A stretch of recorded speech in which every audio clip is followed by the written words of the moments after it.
Thanks, Roy. The Dallas Renegades arrived to their home stadium in Frisco, Texas, with faithful fans knowing this could be a really special season. They had an intense stretch of 3 games in about 10 days, and now they settle in for a potential bounce back. But it's not going to be easy. They're up against a fired-up and revamped Louisville Kings squad. The new look comes by way of the quarterback room. Louisville traded away their previous starters, so now Chandler Rogers, talented, athletic, he gets the nod. And he's opposite one of the most impressive players in the UFL this year, Dallas quarterback Austin Reed. And let's talk about some of the movement in the UFL, because the Louisville trade was just one of the headline-grabbing moves in the league. As we approach the full halfway mark of the season, we had quarterbacks going everywhere. Former NFL starter DTR went from Orlando to Birmingham. We mentioned Jason Bean. He's now off Louisville, off to D.C. D.C.'s experienced backup, Mike DeLillo, is with the Kings. And the veteran star quarterback, Luis Perez, he was sent from here in Dallas to St. Louis. All very significant transactions as we reach this halfway mark. As always, thrilled that you're with us for an afternoon of UFL football. Joe Tessitore and Jordan Rogers. Sam Acho and Brock Osweiler will be our field level analysts today. We'll say hello to those gentlemen in just a moment. But let's get to Chandler Rogers, Jordan. What is your thoughts on Chandler getting the nod now? Well, I think it shows a lot of confidence because it's a kid that hasn't played a ton of football. It's his first year of pro football. His last year in college at Cal in 2024, he was in a tight quarterback competition with a guy named Fernando Mendoza. Yeah, that guy that just went #1 overall on Thursday in the NFL draft. So you know he has talent. Here's what I love. He's got a ton of confidence, and he has a calmness about him. He said, my superpower, I bore you with completions. And that's what this offense needs, a lot of efficiency and someone just to take the reins of it, leadership-wise, and get this offense going in the right direction. Meanwhile, when it comes to Dallas, Austin Reed is a guy. I mean, we watched him in week 1. We watched at the box score. Everybody's like, where did he come from? What a showcase so far for him. This is what the UFL is about, a guy that's so talented, spent the last couple years on practice squads and preseason with the Chicago Bears. He is the most talented, in my opinion, quarterback in the UFL, and he's got the best receiver in the UFL in Tyler Vaughns. Last couple weeks, though, this offense has kind of slowed down a little bit. I expect more fireworks. I expect him to push the ball downfield. Haven't seen a ton of it, but he is still the most dangerous man in the UFL. Yeah, he's got that weapon. You mentioned Vaughns. He's got Burnett. He's got Drake Stoops. And let's bring in somebody who knows all about the offensive weaponry and what it can mean for putting a little cash in your pocket and having fun on a Sunday afternoon. Pam Maldonado is our betting analyst. Pam, what's your read here? I'm going to be looking to the home team, the Renegades, covering 7.5 at home. Chandler Rogers, you mentioned it. It's his first road start for the Canes, facing the league sack leader in Cam Gill and Sean Wade, who has 3 interceptions in 4 games. A bit of a ball hawk. Now a Rogers turnover just feels inevitable, and the Dallas defense can exploit a fresh quarterback. And get this, Joe, home teams this season for the UFL, 14-5 against the spread. So I'll go ahead and back the team. Renegades, -7.5, coming off 9 days rest. So Renegades is Pam's call. 7 and a hook is what she's laying here. And they are coached, of course, by one of the most prominent coaches in the UFL. You know the career of Rick Neuheisel, from being a Rose Bowl MVP to all the success he has, a dynamic head coach in college football, a pro coordinator, and now a galvanizing force in the UFL. Brock Osweiler is with Rick. Well, down here with head coach Rick Neuheisel, the big news out of Louisville this week is they trade away their starting quarterback, and they're going to give the reins to Chandler Rogers. He's never made a start in professional football. What can you expect out of them, and how do you prepare for a potentially new-look offense? I think whenever you're playing in this kind of league, you're expecting everything. So we've got to be ready for whatever Chandler and their offense presents. We didn't play well defensively last week. We need to atone, and hopefully that'll happen today. Your quarterback, Austin Reed, he leads the league in touchdown passes and yards. He's been outstanding the first couple weeks, but last week, the loss on the road against Columbus, he was held in check. How do you get him and the rest of the offense off to a fast start today? Well, we got to help him with the running game, and hopefully that'll happen today. Some play action, and then he's got to take what they give him. We got to keep ourselves in third and manageable. We can do that. I like our chances. Thanks, Coach. Best of luck. Over to Sam. I'm with Coach Chris Redmond, head coach of the Louisville Kings. Coach, new quarterback, a lot of new pieces on the offensive line. What can we expect today? I think high efficiency. You know, we expect Chandler to go out there and make the right decisions, not force anything, go out there and play good football. We've got a lot of faith in number 4 out there. Thanks so much, Coach. Thank you, man. Appreciate it. Chris Redmond, of course, a great quarterback himself, and now Number 4 out there is Chandler Rogers, who he turns to for his first pro start. The standings look like this. DC and Orlando, extremely talented rosters. DC, of course, the defending champs. Orlando loaded with Anthony Beck's experience at head coach. But Dallas has a chance to get to that 4-win plateau. And at the halfway mark, that would be huge down the stretch. But for Louisville, what a swing this would be if they could get to 2 wins, because then they're hunting down potentially one of those 4 playoff spots. Louisville won the toss. They elected to defer on this hot, humid, sunny afternoon in Frisco, Texas. Day Hunter and Janae Harris are the return men, as Tanner Brown will get the afternoon started. And we are underway to cap week 5 in the UFL. This is Harris. As Harris turns the corner just beyond the 30-yard line. As we take a closer look at Austin Reed, who leads the UFL in passing yards. He had a lot of success in college football. You saw what he was able to do his first stop, and then at Western Kentucky, where he led the NCAA in passing yards, had a cup of coffee as an undrafted free agent in the NFL, and now a lot of success this season already in the UFL. Yeah, and offensive coordinator Noel Mazzoni said he's got the bravado of a bullfighter. Doesn't feel like there's any throw on the field that he can't make. Sometimes you got to reel him back in and get some more efficiency out of him. It's a pass on the first play of the game, and a little bit of pressure, and it was incomplete as he was looking for Stoops on the shallow cross. Let's look at the impact players. Yeah, one of those guys, Tyler Vaughn's the best wide receiver in all of the UFL, and Drake Stoops has really come on the last couple of weeks. So this is the matchup. Cam Dantzler and DeAndre Prince, between them, have almost 50 games of NFL experience, both draft picks in their own right. The man coverage on the outside and how they contain those receivers will be the story all day. Hunter's going to test the left side, and well blocked on that offensive line out to the 39-yard line. Yeah, an offensive line that's had some turnover. A lot of the guys that were playing on the right side are now on the left. They flip things around a little bit, trying to find the best, most consistent 5 up front. And you heard Coach talking, they need to run the football to take some pressure off this passing offense that they've leaned on so heavily through the first 4 weeks. You got to rail, you got to rail. Here we go, white 80. White set, hot! Turbo set! 3rd down and 4. Reed looking for an option, and he finds it at midfield in the form of his big tight end, Seth Green. Well, this is such a great job by Austin Reed. Watch him working to the left initially. 2 reads over there, nothing there, resets, and finds his basic crossing route over the middle. That's such a good job, because last week the pocket was closing in on him. He was scrambling around, but to have the confidence to stand in there, it's a great job. It was a 14-yard reception, and now Hunter takes it ahead for a gain of 1.5 yards. Noel Mazzoni, the veteran offensive coordinator. Seahawk Brady, dot left, Seahawk Brady, alert Oregon. What, he ran right. You're in 4 down. On the turbo, on the turbo, on the turbo. Oh, you're in 4 down. On the turbo, dot left, Seahawk Brady, alert Oregon, Vic. Here, Coach Neuheisel saying there, no, you're in 4 down. It's 2nd down, but you crossed the 50, so you're going to have to go for it on 4th. Really have 2 downs to try to pick up this 8 yards. 2nd and 8. Keep it on the ground with Hunter again. A little shuffle step gets him to the 43-yard line. Jamie Sharper is the defensive coordinator for Louisville. He was part of the DC Defenders UFL Championship staff a year ago. Over 10 personnel. Over Pirate, cover 2. Here we go, on the turbo, trigger right fly. Ball's going to bounce. Ball's going to bounce out, all right? Over Pirate. On the turbo, right.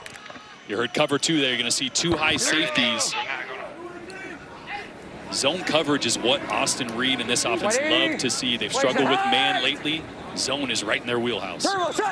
They're down at 6. Reed steps up. Couldn't survive it. And they are saying that is not a live ball as he was pressured. And it was Jalen Allen who was collapsing on Austin Reed. Yeah, pressure once again. Watch the right side.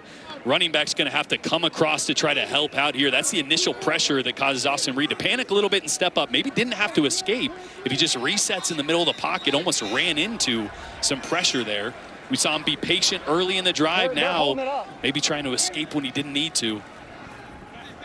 And that was that pirate call, Jordan. That pirate that you heard was the 2 defensive linemen to the left going underneath. So you heard the defensive coordinator say, hey, the ball might bounce in a run, but that pass rush actually works for a pass play as well. You just have to loop around like you saw Brunson do, number 91. It was Eric Garr, the cornerback, who came up with the ball at the end there.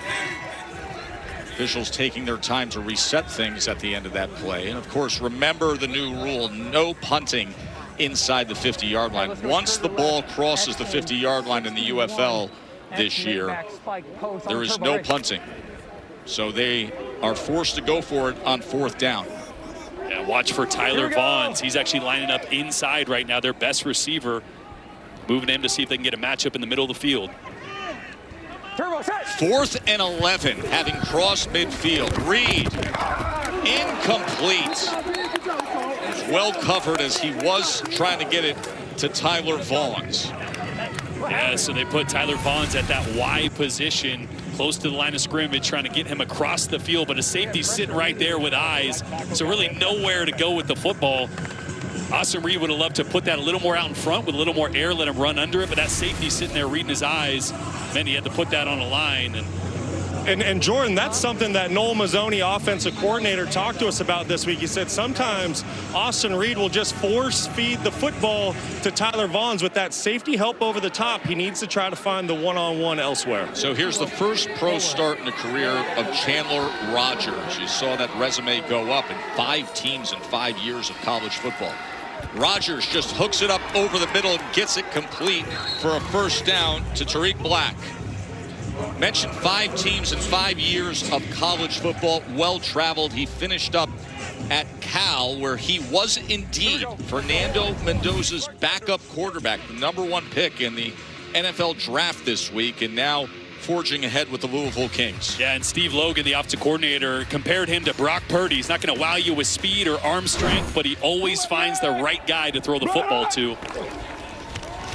James Robinson trying to turn the corner and just get anything back, as there was excellent pursuit, including Fluellen from that safety position. Boy, and they need the running backs to perform today. This is the worst rushing attack in the UFL for Louisville. So James Robinson and Ian Wheeler, who's back in the lineup after missing last week, have got to help this young quarterback out. And on the other side, 2 really outstanding linebackers, JT Tyler and Donald Payne, 2 tackling machines. To me, that's the matchup. If Louisville can run the football, they're going to give Chandler Rogers a chance. If they can't, puts a lot of pressure on a guy making his first career professional start.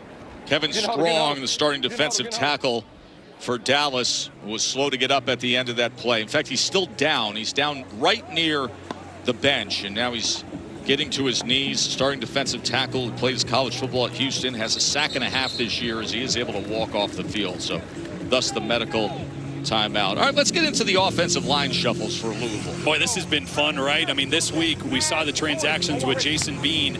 They cut the starting left tackle and left guard. So James Tunstall and J.D. Dorenzo, new starters on that left side. There's been a lot of faces. They need that group to perform today. And you mentioned the struggles with the running game. 2nd and 10 for Rogers. Able to connect again, and he does so to Lucky Jackson. With a big play in overtime win against Houston last week with a 41-yard reception to set up a field goal. Black check, put him on the ball. Black check, black check, black check, black check. Black, black, black. Well, this is a wrinkle for this offense. They're going to act like they're going to call a play, but they're not. Oh. This is 3rd down and 2. No flag is down. It's on the other side, in fact. Entire other side of the field, and it could be offside. We'll check on it. Hey, how he look? How he look? So that was a great job by the center, Mike McAllister, of snapping that football as soon as the defender crossed the line of scrimmage, because they weren't going to run a play there. They were going to act like they run a play, see what the defense is in, and send a play in. That's new, because with Jason Bean, they weren't able to use multiple snap counts. They weren't able to run checks, whether it was in the pass game or the run game. So that's a new wrinkle for Louisville with Chandler Rogers at the helm. Being traded to D.C. for Mike DeLillo, veteran quarterback who's well respected in the league, and try to keep it on the ground with Robinson. You mentioned the struggles running the ball. They average only 45.3 rush yards per game. That is last in the UFL. Odd adjust.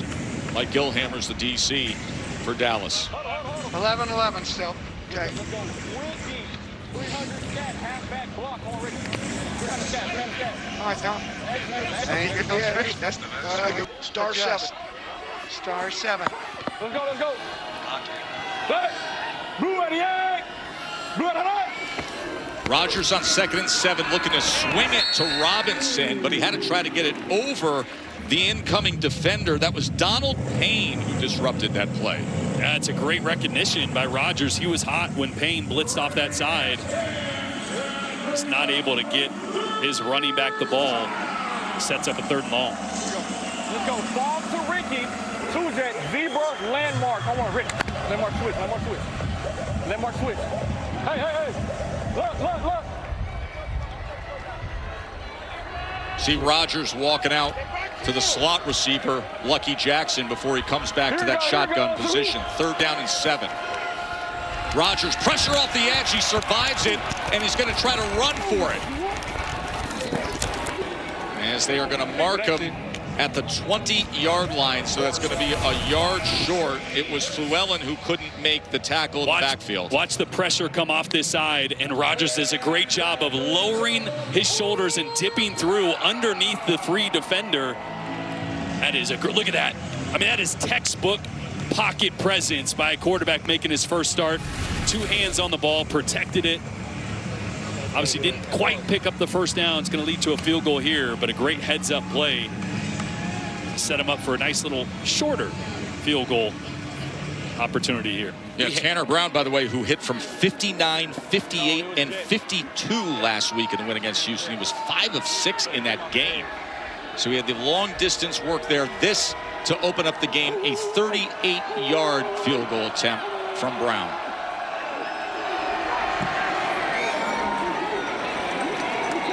As he puts it on through.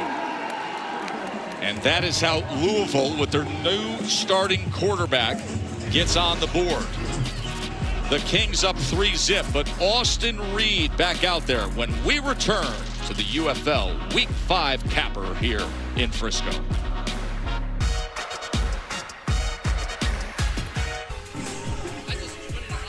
A great scene in Arlington on Friday. Renegades were hosting an open practice for their season ticket holders, and this is the guy that they all have their faith in, Austin Reed. Now, we talked about this offense kind of struggling the last couple weeks. Why? Man coverage. Columbus, who they played in back-to-back weeks, did a really good job of playing tight to the line of scrimmage and being physical on the outside. And with that, Austin Reed kind of narrowed in on Tyler Vaughn's maybe a little too much. I think Noel Mazzoni would like to see Austin spread the football out a little bit more, get Drake Stoops involved, get Denzel Mibbs and Emmanuel Butler involved.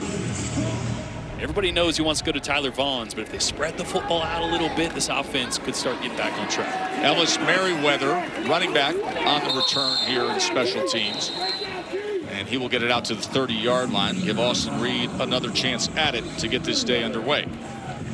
Incredible UFL debut he had back on March 25th. We mentioned sort of that eye-opening performance that got everybody's attention. 376 yards. That's a single-game passing record, UFL. I think he's the most physically gifted as well. You'll see how he changes his arm angle. Here we go. And still has velocity and accuracy through any platform that he's got to throw off of.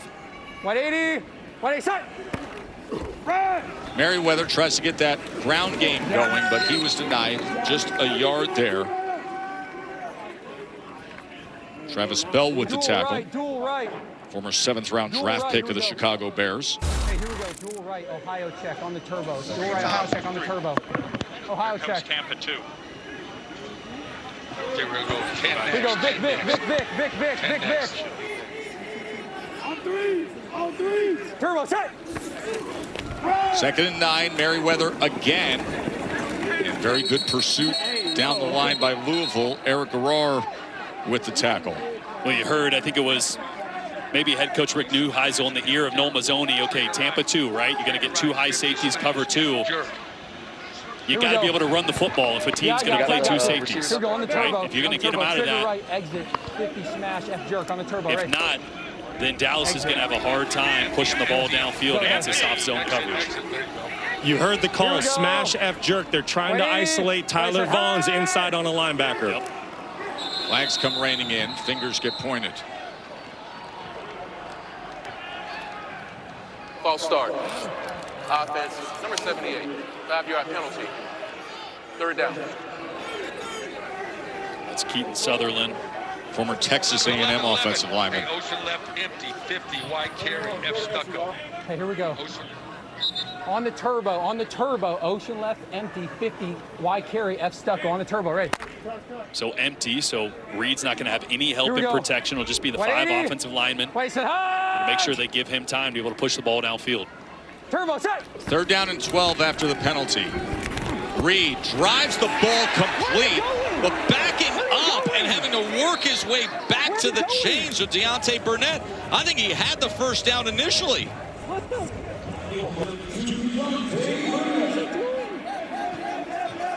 Oh, it was the perfect play. Heavy. You're good. Don't trip. We're fine. He's short by about the length of a football.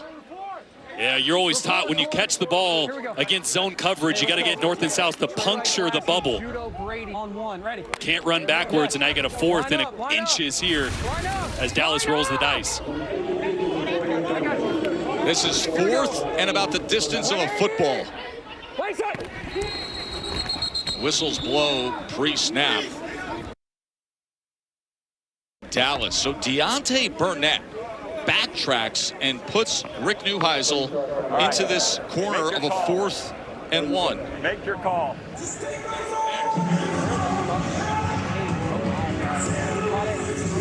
Let's go, coach. Run the judo. The ball is, I mean, like literally, like it's on the, they spotted it like on the freaking line. What is she doing? It's just behind the line. It is literally an inch. They are dealing with a 4th and about 3 or 4 inches. I'd almost love to see Austin Reed walk up and sneak it. All right, just get to the paint, get to the stripe. They were running. It looked like they were out there in bare. I like your call. I like your call. Yeah, here we go. Hey, trio left. Hey, trio left, classy. Judo Vic. You're in heavy right now. You Classy, change? heavy, yes, heavy. Yeah, Heard Austin Reed point to the game clock running down.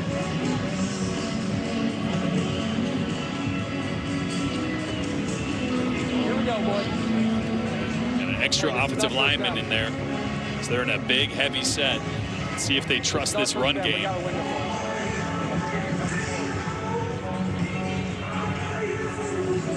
The actual time left has now been corrected. It's 5:28 remaining in the first quarter. With Noel Mazzoni, you see there, the play caller for Dallas.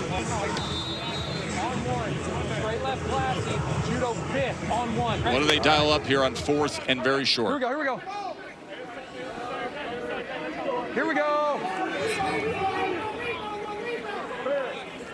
180.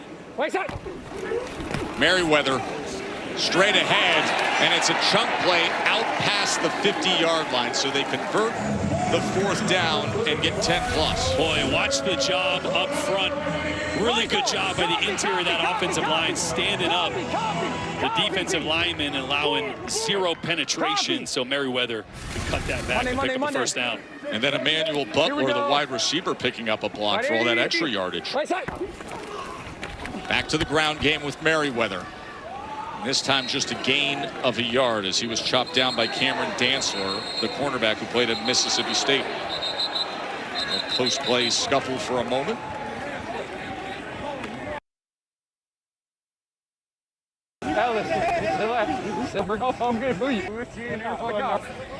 Well, one of the best parts about these UFL broadcasts is hearing all the chatter, hearing Austin Reed, you know, on that play where, what's he doing? What's my receiver? I love hearing these guys navigate a football game because nothing ever goes right. And you get to hear all these little, all the commentary within the game. And Austin Reed's one of the best. He will show his emotions, good, bad, and indifferent. What he said. 2nd and 9. Reed, shallow cross. He hit his receiver, Greg Ward Jr., right in the face mask. Oh, yeah, he was just not ready for that ball. You heard Reed say he's got to look right now. As soon as you cross the center, you got to at least peek. And his head was just probably 2 steps late on that one. And I'd say that was an accurate pass by Austin Reed. Usually that's where you want to hit the receiver. 3rd down and 9, and keep in mind the new rule, crossing the 50-yard line, no punts. Turbo, set. Reed, empty look. Tries to get it to the outside, but it's incomplete as Merriweather was his only option. So now a 4th and 9, having crossed midfield. No punting allowed in the UFL. They're all on it. 10. Yeah, you were bracketed. Another frustrating, slow start for this Dallas offense. Same exact field position, by the way, where there was the turnover of downs to start the game, giving that short field to Louisville, the captive, with the field goal. Let's see if they can convert here. Dallas going to work a mesh concept with a sail route to the sideline. Turbo, set. 4th and 9. Reed extending the play. Crosses his body and incomplete. As you hear Emmanuel Butler, the reaction from Austin Reed just saying, stay with me, stay with me. So Dallas's first 2 drives end with turnover on downs. Yeah, Reed trying to make a play here, knowing it's 4th down. And he's just wanting Butler to settle a little bit, not run into a defender out in front of him. A tough play, and once again, this Louisville defense comes up with a 4th down stop. Yeah, Louisville will take over on the 48-yard line again. When we return, they have a field goal lead. There's a specific DNA that it takes to be a quarterback, and he's got that. He's got that DNA, and we're real excited to showcase his skills. And there's waiting patiently for my opportunity, and finally I have it. So I'm gonna take full advantage of it. We talked to Chris Redman, the head coach, the other day. He added, listen, Chandler Rogers is a team-first kind of guy. He's ready for this challenge. The trade away of Jason Bean, and now Rogers gets his first start as a pro quarterback. One of the more calm and confident guys I've ever talked to. Probably wouldn't surprise you then to know that when Redmond gave him the phone call to tell him he was handing him over the keys, he was asleep at his parents' house. He's living with them right now, local to Dallas. Yeah, he's from Mansfield, Texas. Yep. So returns to the home area for his first pro start. Louisville up 3-0 against the Renegades. This is Robinson, and Robinson is able to get inside the 45-yard line, tackled by Tyler. Good block by Black on the outside. Yeah, Mike DeLillo, obviously the quarterback that they got from D.C. in return for Jason Bean. A promising young prospect as well. They've been excited about him in D.C., just set behind one of the best quarterbacks in the UFL in Jordan Ta'amu. But I will say the move was as much about what Chandler does from a leadership standpoint and just how they needed to get rid of some guys that weren't doing it the right way. 2nd and short, and Robinson at 220+ pounds just powers ahead when it looked like nothing was there. It's going to be 3rd and inches. Short? Yeah. Give me a Kong. Kong. 13 big. Kong, K move, Stanford. Kong, K move, Stanford. Kong, K move, Stanford.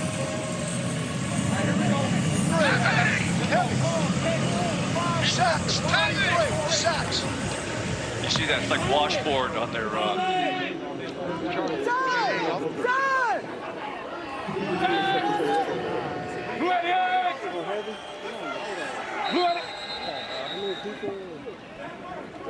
Play clock was counting down. Delay of game. Offense. 5-yard penalty. 3rd down. It's their first penalty of the afternoon. Yeah, they brought in two offensive linemen extra in that play. Both the guys that they just signed this week.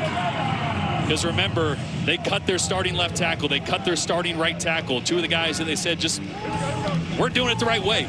Not representing Louisville the way we wanted. So the run game is going to be an interesting aspect of Louisville with all the moving pieces that have been around Chandler Rogers. What a difference to go from 3rd and inches to 3rd and 6 now. And with that, Rogers back to pass, and he's sacked. So you go from a big, heavy unit of 2 H-backs and a running back to an obvious passing down, and Moraine and Taylor get the sack. Boy, watch the pressure right here down the middle. J.D. Dorenzo, the left guard, gets pushed back into Chandler Rogers. And again, sets up a 4th down where Louisville has to go for it. Now you say to yourself, hey, the ball is on the other side of the 50, but it wasn't. Once the ball crosses the 50, there is no punting. So a unique 4th and 11 from the minus side of the field for Louisville. And Rogers is going to be brought down again, and it's Taylor. So that is a massive turn of field position for Dallas. Boy, it's the left side again. Watch this stunt. He's going to get J.D. Dorenzo, the left guard, again. He's late coming off onto that end that wrapped from the outside to the inside. Boy, you almost can't blame this offensive line a ton. So many new faces, guys that haven't played on the left side, play on the right side, guys that haven't started, and a new quarterback back there doing his best, but a great job by Dallas. No, he's not doing it. To force a turnover and give their offense good field position for once. Taking over at the Louisville 45.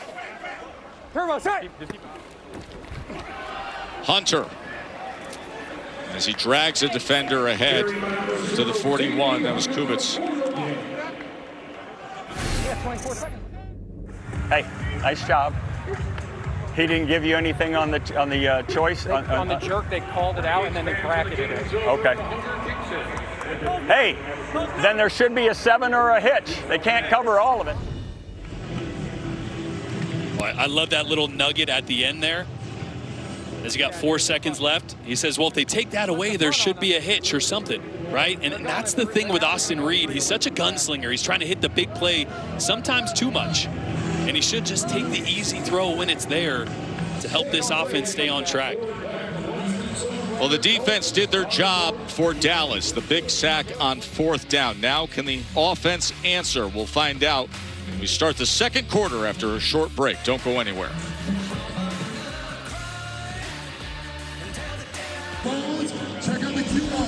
Well, there's not much better than the Stanley Cup playoffs, and first-round coverage continues tonight on ESPN. Game 4 between the Lightning and the Canadiens comes your way at 7 Eastern, followed by Game 4 between the Oilers and the Ducks. And we have a very happy producer with the Sabres up 4-0 on the Bruins right now. But there is the road to the Cup as Carolina has advanced to the next round.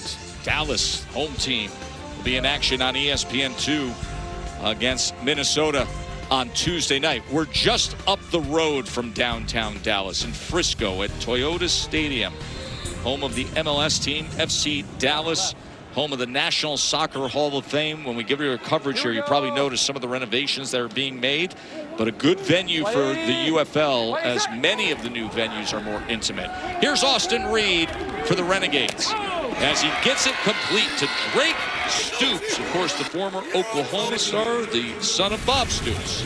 Boy, protection's been an issue, so I love this. A designed boot to the left, or just a dash pass, we call it, and a laser on the run from Austin Reed, showing you some of that arm strength and the ability to throw off platform. Little sidearm there, ripped it right into Stoops. 11-yard reception by Stoops. Here we go. Gotta go. Turbo shot. Now they go with the jet motion with Stoops carrying the ball as he struggles to find much green grass on the outside. Taken down at the 26-yard line by Bryce Hall. Here we go. Trio right, getting pistol. All right, trio right, Michigan. Red here. Yeah, 36. Brady, Sleet, Z stop, X stop. Trio right, pistol, Michigan, Brady, Sleet, X stop. It's going to be third down. Here we go. Watch the boot. Hey. 2nd and 6. Hunter's going to be tackled for a loss, and Louisville leads the UFL and TFLs. Boy, Travis Bell, number 98 for Louisville, came right through the A-gap and blew that one up before Day-Day Hunter had a chance. Look at that. The ball's not even in Day-Day Hunter's belly, and Bell's already almost to him, 4 yards deep in the backfield. Well over 300-pounder on the inside, was with the Falcons, the Bengals, the Bears, the Vikings. Here we go. Now trying to get back playing with the Kings, big part of the success that they've had up front. 3rd down and 10.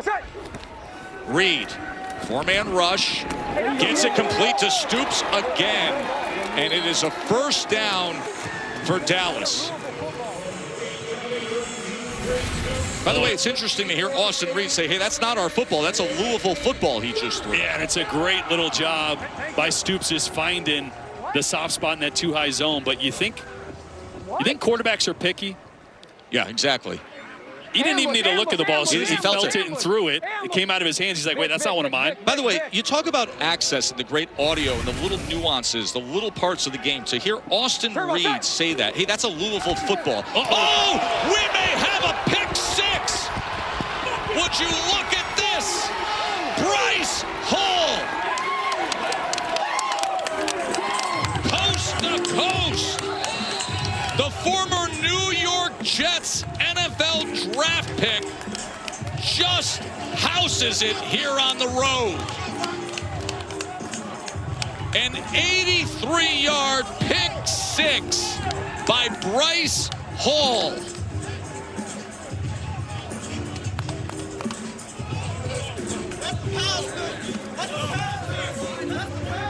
Well, if that was a Louisville ball, he threw it to the right guy.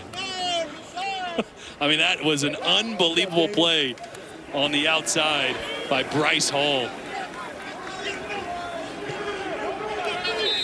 Just when you got the sense that Dallas, the defense did their job, great field position, the offense was looking to get things going, and one costly mistake and one great play by Bryce Hall.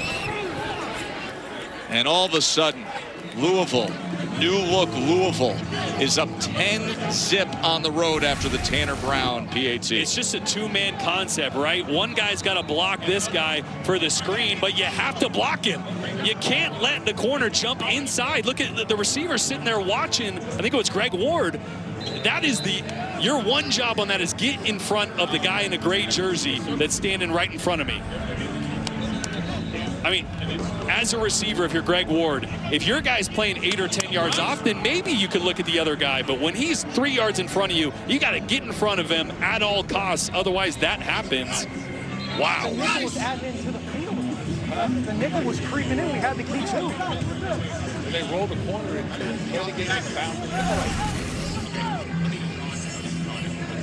I can't even imagine what film room is like when you're a guy like Greg Ward.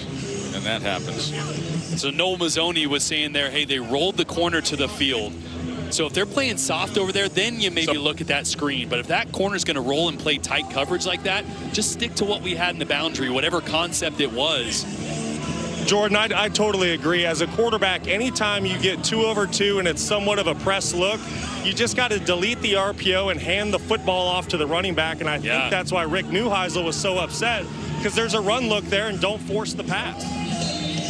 The ball's got to travel a lot further than you think, and with that corner sitting there close. Hey, we need to win some coming from behind anyway. Here, Rick Neuheisel giving his final instructions as well. This is Ellis Merriweather on the return, and he is upended just beyond the 25-yard line. Reed and Neuheisel. I love that little nugget too. Hey, just relax. You know, we play good coming from behind. He knows he's got a quarterback that can get fired up, get emotional at times. It's only the second quarter. We got 12 minutes before halftime. It hasn't gone their way early, but there's a lot of football in this game. Green's fast. 85 caddy, X-post on one. Ready? My fast. Yeah. Hey, like Ohio. Here we go. 180. 180 shot. Reed has time, goes downfield, and it's picked off again. Corey Mayfield with the interception. So back-to-back interceptions for Austin Reed. Boy, what have we talked about with Austin Reed? Not forcing the ball when you don't need to. He's trying to force the ball over the middle of the field to Tyler Vaughns. Watch the defender sink right back into it, and look at his running back. Nobody within 15 yards. You got to just check that one down. What did Noel Mazzoni tell us this week? He said when Austin predetermines, he's at his worst. He just needs to read, react, and take what the defense gives him. Can't predetermine. And now once again, Louisville takes over on the plus side. Rodgers trying to get it into space. And he does so as he gets the completion, and that'll go for a first down to Zach Davidson. And I'm here with Corey Mayfield and some of the defensive guys. Eric, what'd you say earlier? What'd you say earlier? Everybody get a pick. You get a pick. You get a pick. You get a pick. My boy got a pick right here. Hey, Corey, what'd you see on that last play? They called a good call. We was in cover 4, and they had trips to the other side. And I seen just 3 ran it over. I ain't had no work, so I picked it off. Shout out to the coaches. Chris McAllister out there, man. Legendary Raven. We in this thing. Thank you, God. Hey, I love you, mama.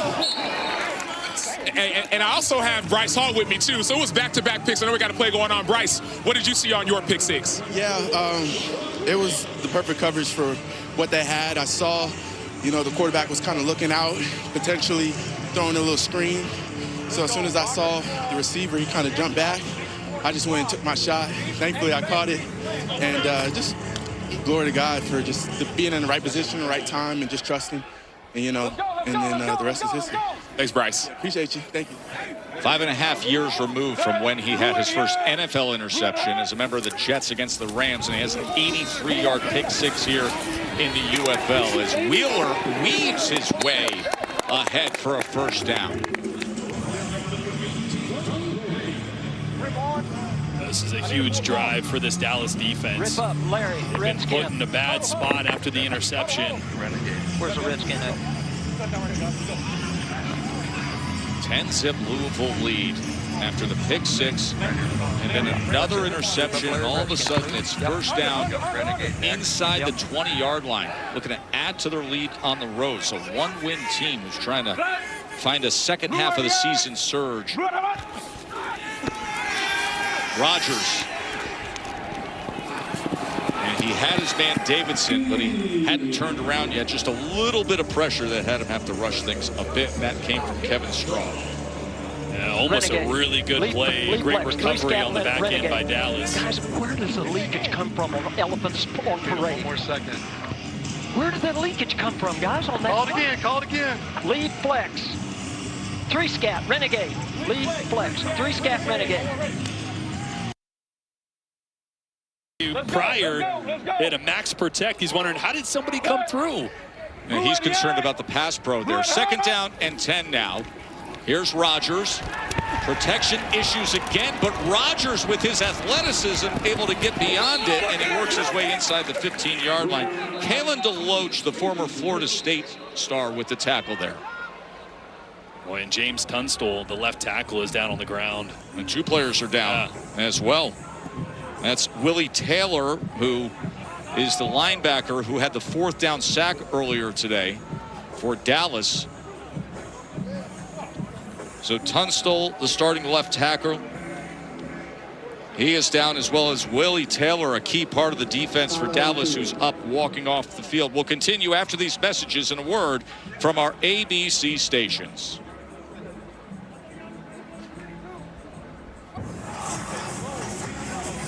What a treat for Chandler Rogers' family, because they're local. He grew up just about 50 miles south here, south of Arlington, Texas, in Mansfield, Texas. We're north in Frisco, and this is his first pro start. So his entire family's here.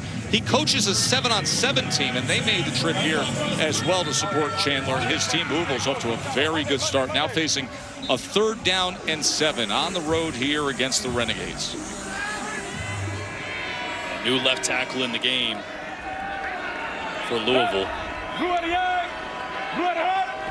3rd and 7. Rodgers drives the ball down towards the goal line and gets it complete. It's going to be 1st and goal as Tariq Black, the former Michigan Wolverine, Texas Longhorn star, comes up with the reception. And a great job by Rodgers stepping up there, avoiding a little bit of pressure. Watch him climb the pocket here. His eyes are going to start to the right. Gets to Black on the left. A great ball low at the goal line. 1st and goal.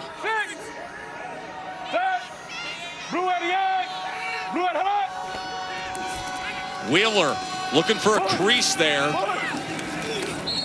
And stacked up right at the line as Tashawn Bauer was the first to get to him.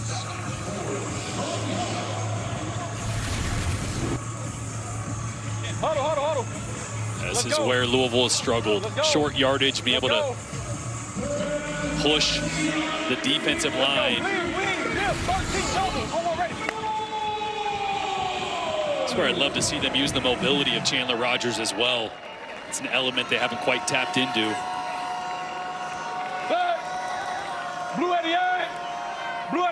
Second and goal. Wheeler again with ease as he strides right in. And all of a sudden, back-to-back interceptions puts Dallas in a massive hole as they're able to cash in again.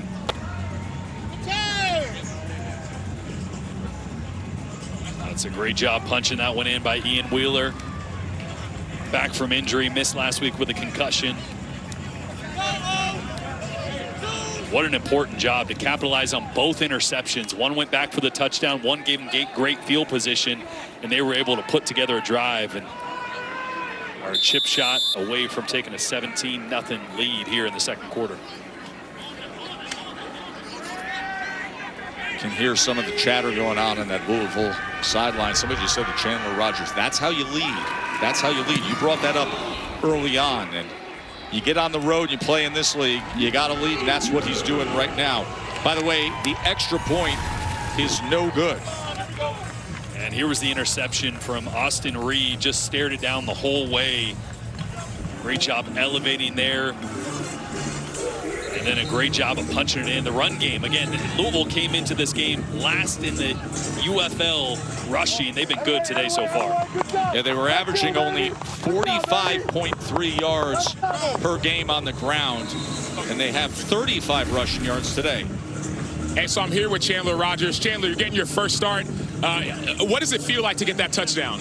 Man, it's gratifying. You know, all the hard work that we've been putting in from camp and going into the season. You know, we've had our struggles with scoring touchdowns, so it definitely feels relieved, and especially being a rushing touchdown, it definitely feels good for momentum for us. What does this opportunity mean for you? It means everything. You know, it's by the grace of God, he gave me this opportunity, and I'm just blessed, thankful to have this. And with the defense stepping up, what is your message to the team as you have a pretty good lead right now? My coach getting mad at me. Coach is getting mad. That's the message. All right, best just stay locked in and stay dialed in. Outstanding job, Chandler. Outstanding job.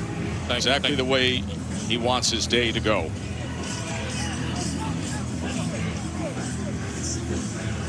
Meanwhile, the Dallas offense needs to settle in a bit. Had 4 drives, 76 total yards, and of course, the 2 critical interceptions. Pick 6, returned 83 yards, and then another interception set up the short field that Louisville just cashed in on as Day Hunter takes the return past the 30. Let's go back to the miscues by Dallas. Yeah, they were just bad pre-snap decisions by Renegades to RPO. You don't throw it against a corner that's pressed on the outside when you're trying to hit a slip screen. Can't do it in this one. He predetermined he was going to throw to Tyler Vaughn's here. Take the check down. It's wide open. He's just got to take a deep breath. Read the play out. Don't predetermine where you want to go with the football. Try to get back in a rhythm. He's pressed so you can rail it. Here we go. 180. 180. Here's Reed. He gets it to his running back, Merriweather, out of the backfield. Oh, actually, that was Greg Ward who had lined up in the backfield. LA. So a 5-yard reception by Ward. Turbo shot. 2nd and 5. As Merriweather will make it 3rd and 1. Greer with the tackle.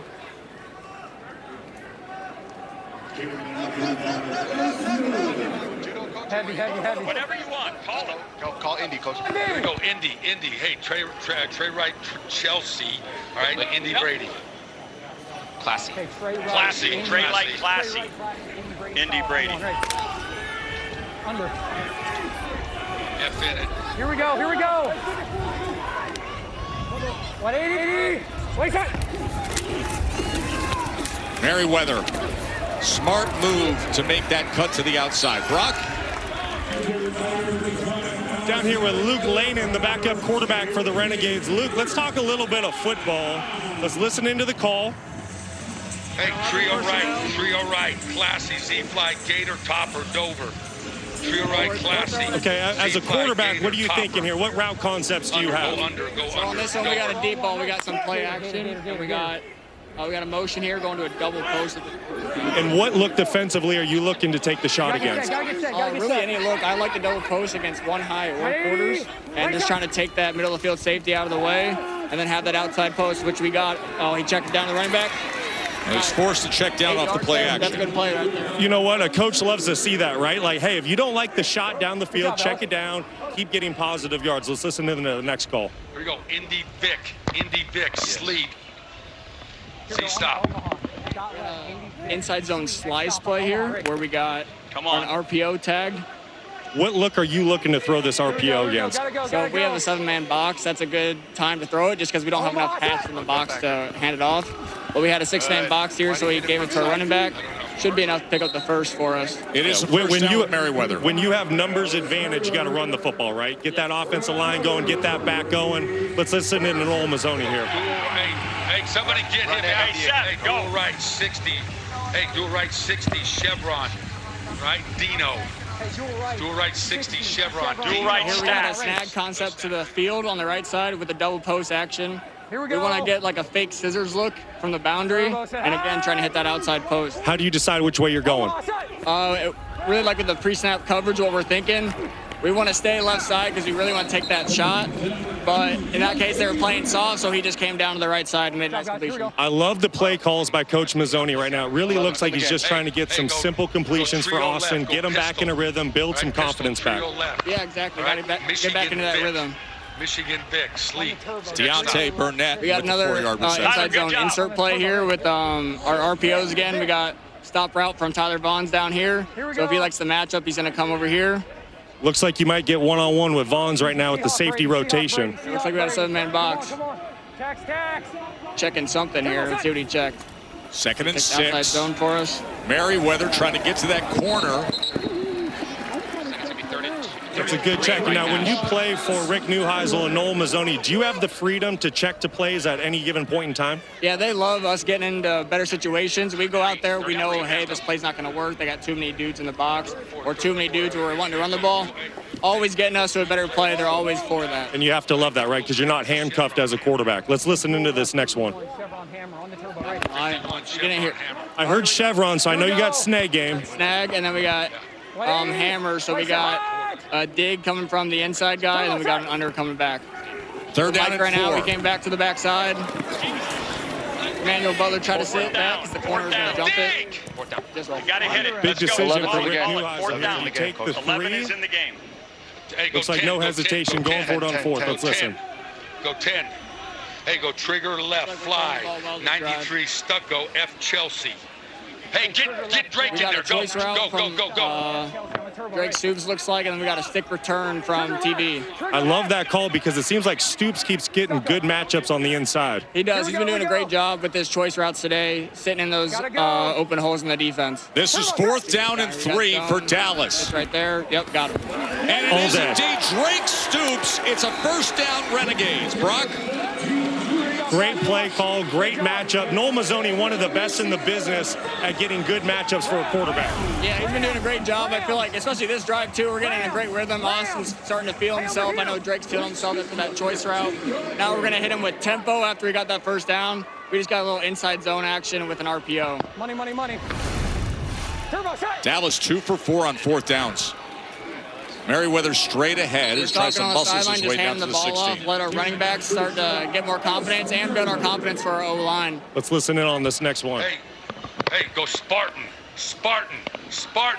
Hey, another tempo here. We're going to motion in our tight end and run an inside zone insert here. Are there any RPO tags? Can the football be thrown, or is this just a call it and run it run play? The football can be thrown here if we don't like the numbers in the box. I think we got a good time to hand it off. There we go. Merriweather gets down to the 12-yard line on 2nd and 7. Your offensive line really getting in a flow, getting some good push on this defensive front for Louisville. Let's listen in. He's great. Heavy. You're tired. Here we go. Hey, Trey Wright, classy. Indy Brady. Trey Wright, classy. We're going inside zone slice here with the heavy personnel, bringing in another offensive lineman to fill that tight end spot. just to get big bodies on big bodies. Listen. On the ball. 3rd down and 2. Listening to Luke Lennon Here we go. with Brock Osweiler coming down to the 2-minute warning. Here's Merriweather. And that is right on the line to gain. Appreciate the time. We reach the 2-minute warning. And it is indeed a 1st down. A 1st and goal. Critical that Dallas breaks through on the board when we come back to Frisco, Texas. 16-point lead for Louisville on the road against a good Dallas team.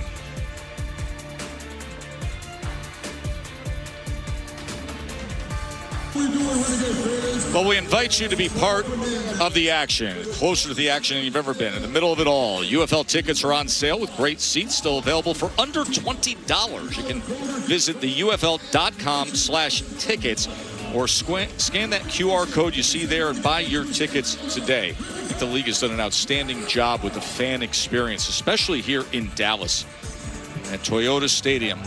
Kids Day today. Louisville with the 2 interceptions, a pick 6 that was returned, another one that was cashed in with the offense with a short field. Now Dallas, the 13th play of this drive is coming, the longest for either team. And they got to get themselves on the board. Here we go. 1st and goal. 180. 180 set. Hot. Turbo set. Austin Reed drives the ball inside the 5 and trying to fight for that goal line is Emmanuel Butler. Well, you saw the hard cadence there. It was a really good job using that to get information on the defense. There was a late rotation by Louisville. Austin Reed saw it through right into the void of the zone after that rotation. That's when he's at his best, right? Not forcing it, just seeing it and taking the throw that's in front of him. Not forcing where you want to go or where you love to go. Here we go. Take what the defense gives you. 2nd and goal. Indy Vic solid. Indy Vic solid. Indy Vic solid. Ball to 1 yard line. 180. Wait, set. And Merriweather will take it right in. So a long sustained drive by Dallas. Exactly what they needed after those troubles with the back-to-back interceptions.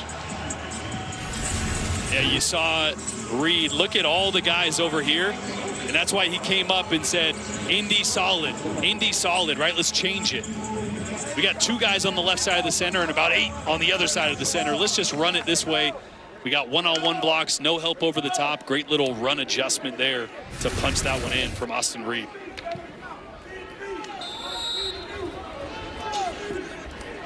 A 14-play drive took over 7 minutes before Merriweather capped it with the 1-yard touchdown run.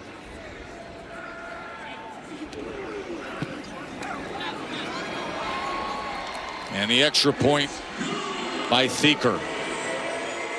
So Rick Neuheisel, his first season here with Dallas, his team cuts it to a 9-point margin with his star quarterback Austin Reed leading the way. Excellent job. Hey, the rest of the game's like that, methodical.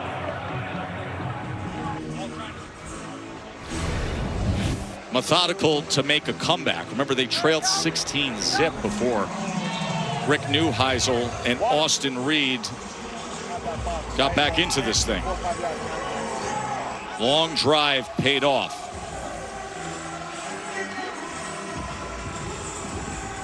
Renovations here at Toyota Stadium. The side of the field we're on is packed with fans. This the home to the National Soccer Hall of Fame and FC Dallas. Good atmosphere for the local fans.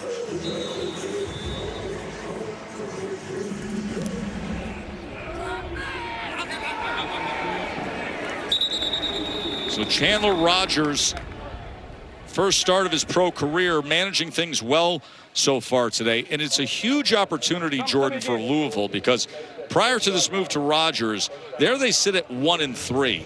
You win today with a good, solid road win at Dallas. You're right there, hunting down the playoffs the second half of the season. Same for Dallas. You win today, and there starts to become some separation of D.C., Orlando, and Dallas clearly being the class of the UFL. No doubt. And Louisville is better than their 1-3 record. Yes. They lost a close one to Birmingham by 2 points. They lost a close one to Orlando in overtime to a rule that's now been changed. So they are really close to being a team that's 3-1, and right here they're proven against one of the best in Dallas that they belong. Robinson with a good run. Look at James Robinson and a stiff arm that he rides the yard line. So there's an opportunity now. Louisville with 3 timeouts remaining, 65 seconds before halftime, and they're already across midfield. Yeah, and that's the reason Louisville looks different today. Their ability to run the football. Already over 50 yards. Remember, they came in averaging just over 40 a game. Rodgers drives it to the outside and gets it complete to Winstead. Winstead, who's top 7 in the UFL in receiving yards, and now all of a sudden on this hot, sunny afternoon here in Dallas, Louisville's looking the part. And they have all the time in the world. They have all 3 timeouts. I know it looks like just a minute, but you don't have to try to just use the sideline. You can use the middle of the field. A free play. Rodgers, back shoulder, it was denied. He was looking for Black. Number 4 defense, and if he's off for that's Bauer who they're going to flag. Yes, I know. He dropped like a motherfucker. Offside. Defense number 4 in the neutral zone at the snap. 5-yard penalty. First down. Yeah, as a defender in that 2-minute drill, you have to know when the clock is stopped. Expect hard count. And so great job by Chandler Rodgers with the hard count. We got to expect it as a defender. Leave it, leave it, leave it, leave it, leave it, leave it. Sam has plenty of that experience. Blue at the eye. Blue at the eye. First down. They're going to run the ball with Robinson. With the timeouts they have, the ability to manage things. 52 seconds remaining here before halftime. Robinson's been a bright spot since they added him. Was an undrafted free agent to Jacksonville in 2020 and went on to be an all-rookie, rushing for over 1,000 yards and 7 touchdowns that year.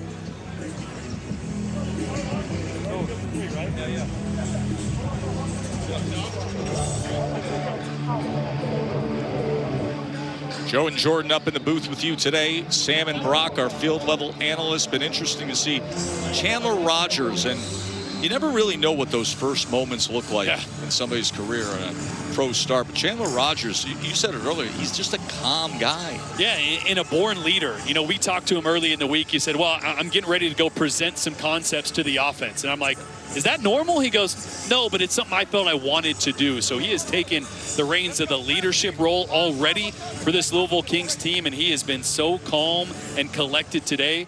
Let's see if he can continue that as Louisville tries to get some points here. Sam, you've been with them all day. Yeah, you could feel it on the sideline. There's a level of calm on the sideline and confidence in their quarterback. And so that's the difference in covering this Louisville team a couple times. 2nd and 6. It's Robinson again. So it'll be 3rd and a couple yards.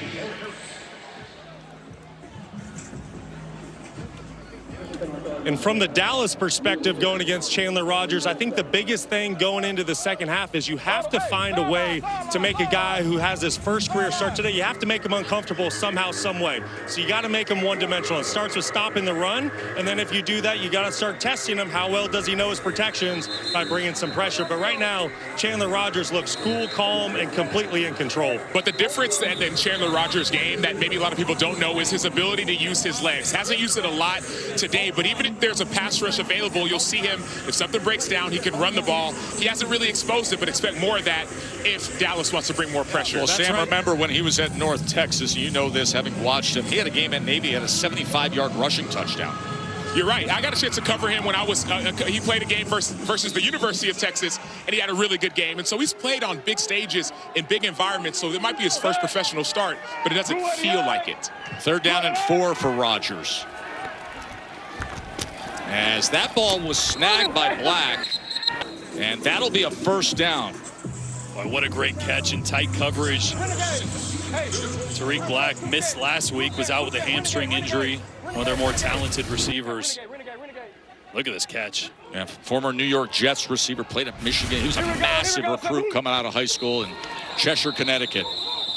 Young man, by the way, I saw grow up playing youth basketball and youth football against my son. He's always been ahead of the curve as a big-time athlete. What was that like, Tess, seeing a guy who's now playing pro football, but watching him as a kid? It makes me feel old, Sam, is the answer. It makes me feel very old. I mean, did you know back then that he was going to be? Yes, he was always he was always the man growing up in Hamden. He grew up, and then he played at Cheshire Academy on a team that had legitimately upwards of 15 Division I prospects on it. Wow. Remains first down. Louisville chose not to take a timeout to avoid the 10-second runoff.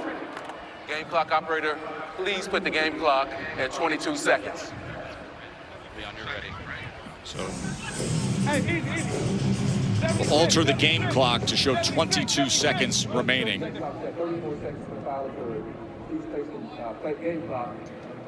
That's where Chandler Rogers has got to be careful with the football. You're in field goal range. You at least want to end this drive before half with 3 points. Don't take a sack and don't force something that's not there. Rogers. Oh, good ball, and it's right to Black, who makes a move, spins free, still on his feet, working his way, reached for the end zone, the ball came out. They're going to have to rule this. Let's see if they rule him down or if that's a live ball. Stephen Jones Jr. came up with the football. This is going to be a critical ruling at the 1 yard line. Ruling on the field is a fumble at the 1 yard line, recovered by the D's. Wow. Black was giving every effort possible to score here. You have him down. I'm going to give you everything, okay? He's down. The ball is going to be at the 1 yard line, and we're going to put 11 seconds on the clock. You have a first down, and obviously they have a timeout they can use. All right, that's Dean Blandino in the UFL Command Center. After review, the ruling on the field is that the runner was down before the ball became loose.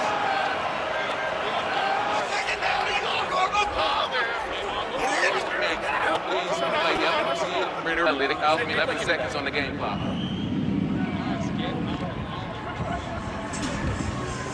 So it's 1st and goal after the 24-yard play there. Back-to-back plays going to Tariq Black. You can see why, the playmaking ability when he's got the ball in his hands. This throw from Chandler Rogers, the anticipation, he throws this 2 steps before Tariq Black is even out of his break. As soon as Black turns, the ball is right on him. The timing of that is what allowed Black to then run after the catch. And a great job for fighting for extra yards, Sam. Jordan, I was talking with Chris Redmond before the game. He mentioned with Chandler Rogers, even when he was a backup quarterback, he was doing walkthroughs by himself in the hotel, getting backup receivers. He was ready for this moment before it came. Here we go, here we go. And timeout's going to be used by Dallas. Do we call a timeout or not? See Rick Nice job, Neuheisel nice on job. the sideline there. I know, I don't want to. I wanted to see the formation. You've got 1 timeout left. Just know you can't take it. I'm not, okay, just letting you know. I don't want you to try to take it. I wouldn't do it. And Tess, it looks like that clock should be at 11 seconds because I think Louisville called a timeout after that fumble that was called down.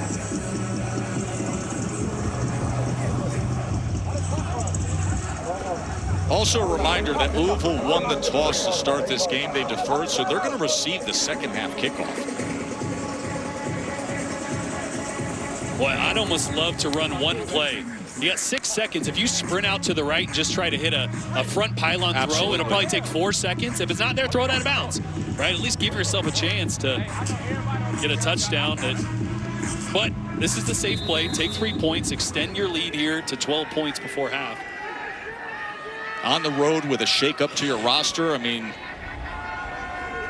they feel like they're in good shape here as Tanner Brown puts it through, and it is a 12-point lead for Louisville. And really, listen, there's a lot that happens in the UFL. None of these rosters stay the same, and this was a week where there was a lot of turnover. We talked about the offensive line, talk about Chandler Rogers now at quarterback. A 12-point lead against a well-rested and very good Dallas team. This is an excellent first half for Louisville. It's a Dallas team that a couple weeks ago you would have said, I think they're the best in the UFL. with what they can do on offense. But you're right, this is a Louisville team that I think has been wildly underrated. They've been competitive in every single game they've played in, and now maybe some addition by subtraction, right? They got rid of some guys that chemistry and culture-wise weren't a fit, and we're seeing Chandler Rogers playing at a high level. And a reminder that they will receive the second half kickoff, so that 12-point lead, an opportunity for it to expand. Louisville's going to be back in action on Thursday for the following week in UFL action. Already week 5 coming to a conclusion here. 10-game regular season, top 4 make the playoffs. This big swing game in terms of the standings. The middle of the pack is so competitive. St. Louis looked dominant the other night against Orlando, who was undefeated. St. Louis also with a quarterback change and a really good defense. This is still a league that, even at the halfway point, is so wide open with what can happen down the stretch. That's how it should be. Yeah. Merriweather, he paused, he looked at the official before he then took it out to the 15-yard line.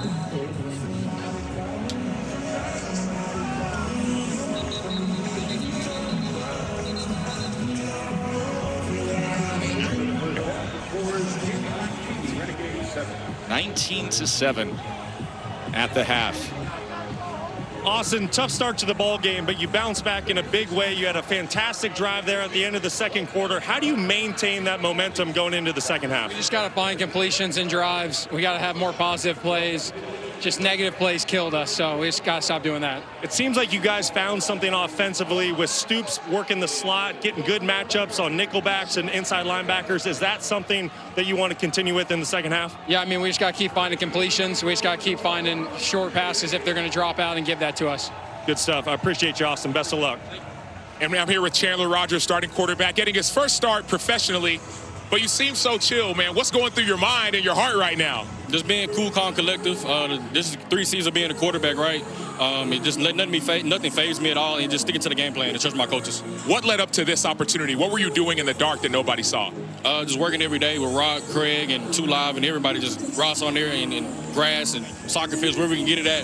Just getting the work in, and really thankful for all those guys sticking with me through all this, and just reaping the rewards that God bless me with. And one thing I've noticed on the sideline is it's not just the offensive players you're spending time with. The defensive guys are looking up to you as well. What does it mean to have a relationship with both sides of the ball? You know, no guys have my back, and I have their back all the time. So when I'm on the field, they know I have theirs, and when it's time their turn to do everything, and how you see I have 2 interceptions right here in the first half, so that's big for us. So when you're just playing complimentary football. Thanks, Chandler. Thank you. 7 of 10 passing for Chandler Rogers. He said the 3 C's of quarterback. Well, that's a 4 C. How about Chandler? He's got his team on the road with a 12-point lead. We're going to hear from the Renegades coach, Neuheisel, and his star quarterback when we return. United Bowl as we are here in Frisco, Texas. Louisville with a 19-7 lead on the road. Chandler Rogers leading the way his first start. Jordan with you. Hey, by the way, DC has earned the right to host the championship. They got wonderful fans, a great venue, and they got a team that could go back-to-back in winning this thing. They look really good. Put up 45 points the other night on Birmingham. Jordan Ta'amu, who I thought should have been the league MVP last year, did walk away with the championship game MVP and the hardware to end it, but they look almost as unstoppable on an offense as they did last year. Pam, we all have days like this. Let's bring in our betting analysts. When we see certain trends, home teams have been covering. Now the home team is in a big hole, down 12 points. Where are your interests going in the second half? You know, the UFL continues to be a ride, so I'm going to ride the second half under 24.5. Dallas offense has kind of been invisible in this matchup. Why? Because if you focus on Tyler Vaughns, he's the best wide receiver in this bunch. He's only at 2 targets and Dallas roster. If you eliminate him from the equation, well, you're going to end up with turnovers and turnover on downs, as we've seen from Austin Reed. And the keen scoring, 16 points have been generated from those interceptions and short fields. I think we're going to see regression to the mean here. Second half under 24.5 is what I like.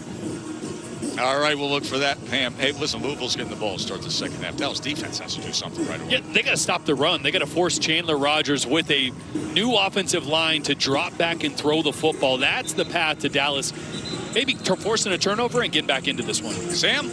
I just left Louisville's locker room, and the message was simple. The defense, don't get tired of doing it right. That was the message. They said they want to take it to another level. Now, from the head coach, who's got the offensive background, his big message was everyone stay calm and finish, but also hydrate. It is 85 degrees down here. It feels like 90. Some of these long drives can wear and tear on the other side of the ball. So hydrate and finish. Brock?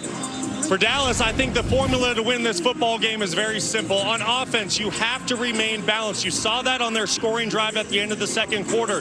There was a major commitment from offensive coordinator Noel Mazzoni to run the football. Austin Reed, he's already thrown 2 interceptions today. A run game will go a long ways for him remaining balanced. Defensively, it's what Jordan Rogers just said upstairs. You have to stop the run if you're Dallas. If you can do that, you'll force Louisville to be one-dimensional, and now you can attack Chandler Rogers, who's making his first career start in the UFL. Let's look at our progressive first half stats, Jordan. Yeah, it really came down to the turnovers there at the bottom from Austin Reed. Both ended up leading to points. And again, the rush yards for the Kings. If they can be balanced, going to be tough for Dallas to get back into this one. But I love the way we saw Austin Reed play on that last scoring drive. They were dialing up and calling shot plays, but he wasn't forcing throws downfield. He was taking the checkdowns and the easy options when they were there. If they can get that Austin Reed in the second half, Dallas is going to climb their way back into this one.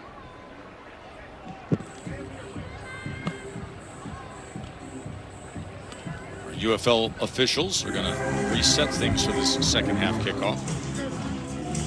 Chandler Rogers was 7 of 10 passing for 78 yards in that first half. Austin Reed, the 2 costly interceptions, 1 a pick six, the other one creating a short field for a Louisville score. There is Reed.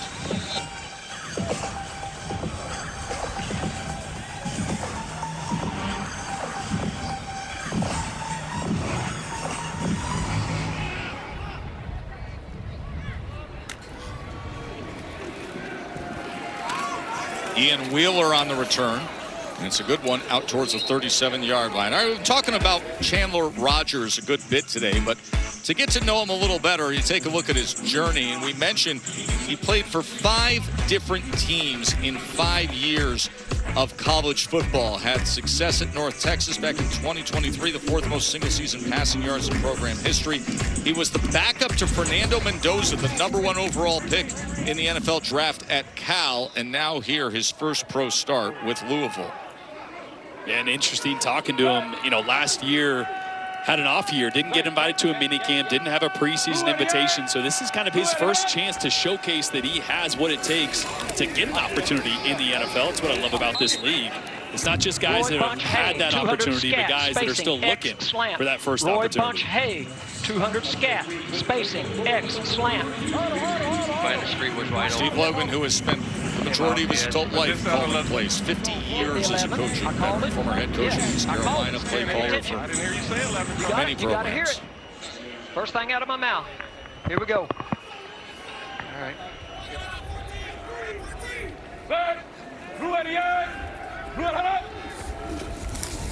Pressure and escaping is Rogers, and look at that scramble past midfield for a first down. That's exactly what Sam Acho was talking about. Yeah, we said, are they going to bring pressure? They bring both guys off the edge, and Rogers does a great job of just reacting, sees it right away, steps up, and turns a play that should have been a big negative play into a positive. If you're going to bring pressure, you have to have rush lane integrity with your defensive front and corral that quarterback, cage him in the pocket. 14-yard run by Rogers. And this time, Robinson is going to be tackled for a loss of 1 with Mike Billhammer's defense. He's longtime NFL secondary coach and now the defensive coordinator here in Dallas. 11, 11, 11.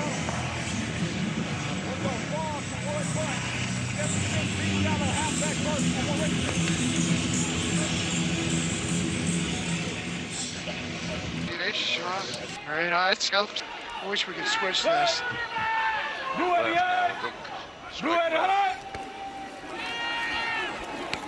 Rogers, ball is knocked away. It was Harris there defensively. A J.N.A. Harris with coverage on Lucky Jackson. Harris, the guy that was all UFO last couple years. The secondary is actually pretty good from Dallas. Now you got a 3rd and long, and this is where protection has to hold up. Left tackle James Tunstall went out with an injury earlier in the game. He's back in the lineup. That's a good sign for Louisville. 3rd down and 10. Rogers wants to take a shot downfield. And coming back for the ball was Prather, but he couldn't come up with it. Stephen Jones was there defensively. And a flag is down at the 14-yard line. Number 10. And they're going to get this on the receiver. You go 10 yards. Yeah, that ball hung up a little more than Chandler Rogers probably wanted. Aiden Prather. Pass interference. 10-yard penalty. Down. That ball hung up so much. Prather's trying to come back to it, ends up throwing the DB out of the way. Now remember, they had crossed midfield, so this 3rd down and 20 puts them in a really unique position. No punting once you've crossed midfield. Well, the ball is all the way back at their own 41. Look at all this space out here. I just throw a quick little one to Lucky Jackson right here, see if you can't get half of what you need and set up a little easier 4th down conversion. I love the strategy by Neuheisel declining the penalty to force them into a longer 3rd down, knowing they have to go for it on 4th. Here's Rogers as he goes underneath, and making it back past midfield is Davidson. Boy, the extra effort from Davidson, so it'll be 4th down from there. Of course, they have to go for it. No punting once you've passed midfield. Smack, Dragon. James out. Okay. So you heard 300 jet. That's a protection. It means quick game. This ball should come out really quick. Going to have slants on one side. 4th down and 5. Pressure on Rogers. Ball is out. And it is recovered by his offensive lineman. But Willie Taylor just blew up that 4th down. What a big play and a turnover on downs. Well, watch Rogers take a full 3-step drop and a hitch.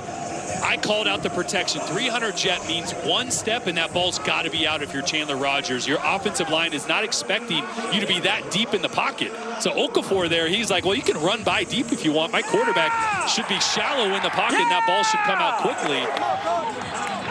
Willie Taylor now with 2 4th down sacks. And the strip sack there. It's going to be Dallas ball, trailing by 12 when we come back.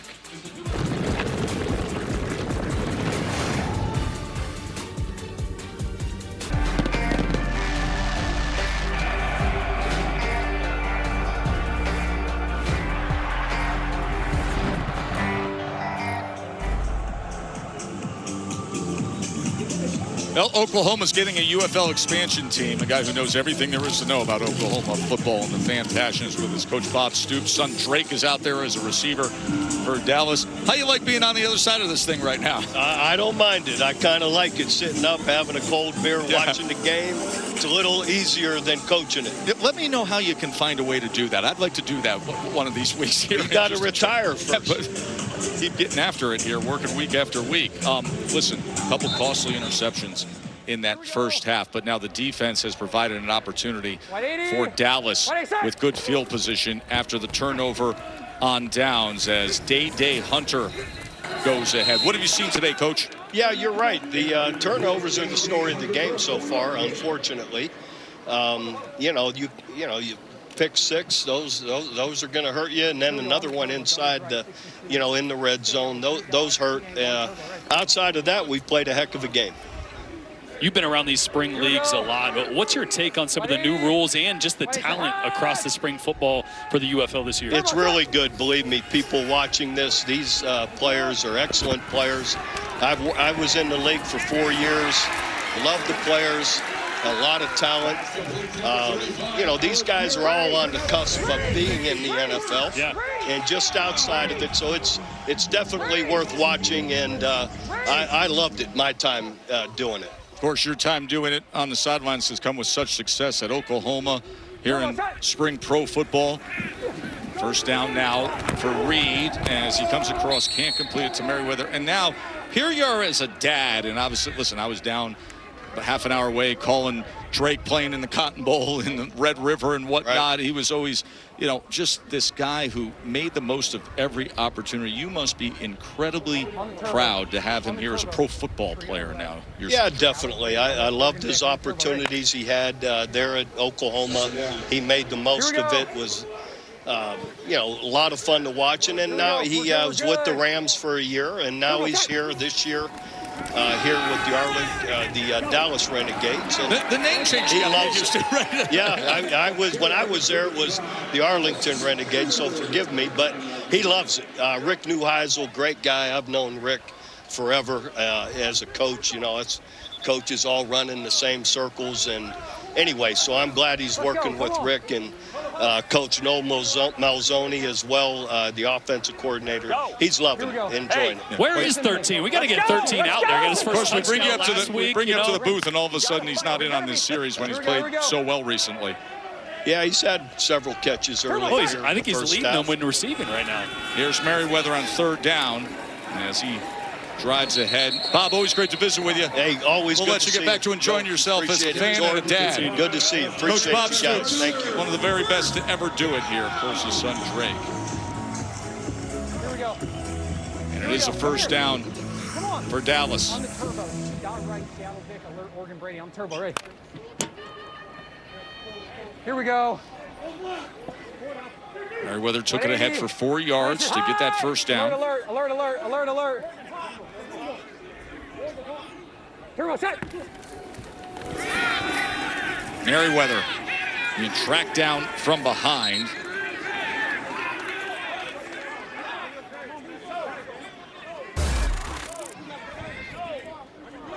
Our matchup of coordinators. Good one today. Dagger. Hammer. Dagger. You just feel like at some point, and I know you don't want Austin Reed taking risks, but Tyler Vaughns has not had a catch tonight. At some point, you got to find a way just to get an easy touch to your best player and the best receiver in the UFL. He's at the top of your screen there. Second down, Reed. As he gets it to Hunter. And Hunter is corralled near the 20-yard line by Thomas, Jaheim Thomas, who leads the UFL in tackles. Keep working up with me. Keep working up with me there. Jerk with the sail. Here we go. Hey, Ocean left, 51. Ocean left, 51. Z carry, F jerk, T rail. On the turbo, Ocean left, 50. Why is he throwing Z carry, F jerk. On the turbo, ready. 51 rail. Tax. 50. Boy, watch the wheel route for the running back out of the backfield. See that neutral zone. He jumped. Middle guy jumped. Here, Austin Reed pleading his case. Yeah, they're talking it over. Reed saying, hey, this guy in the middle jumped. False start. Offense, number 79. 5-yard penalty. Third down. So Neal, starting tackle. It's fine. Hey, it's fine. Come on.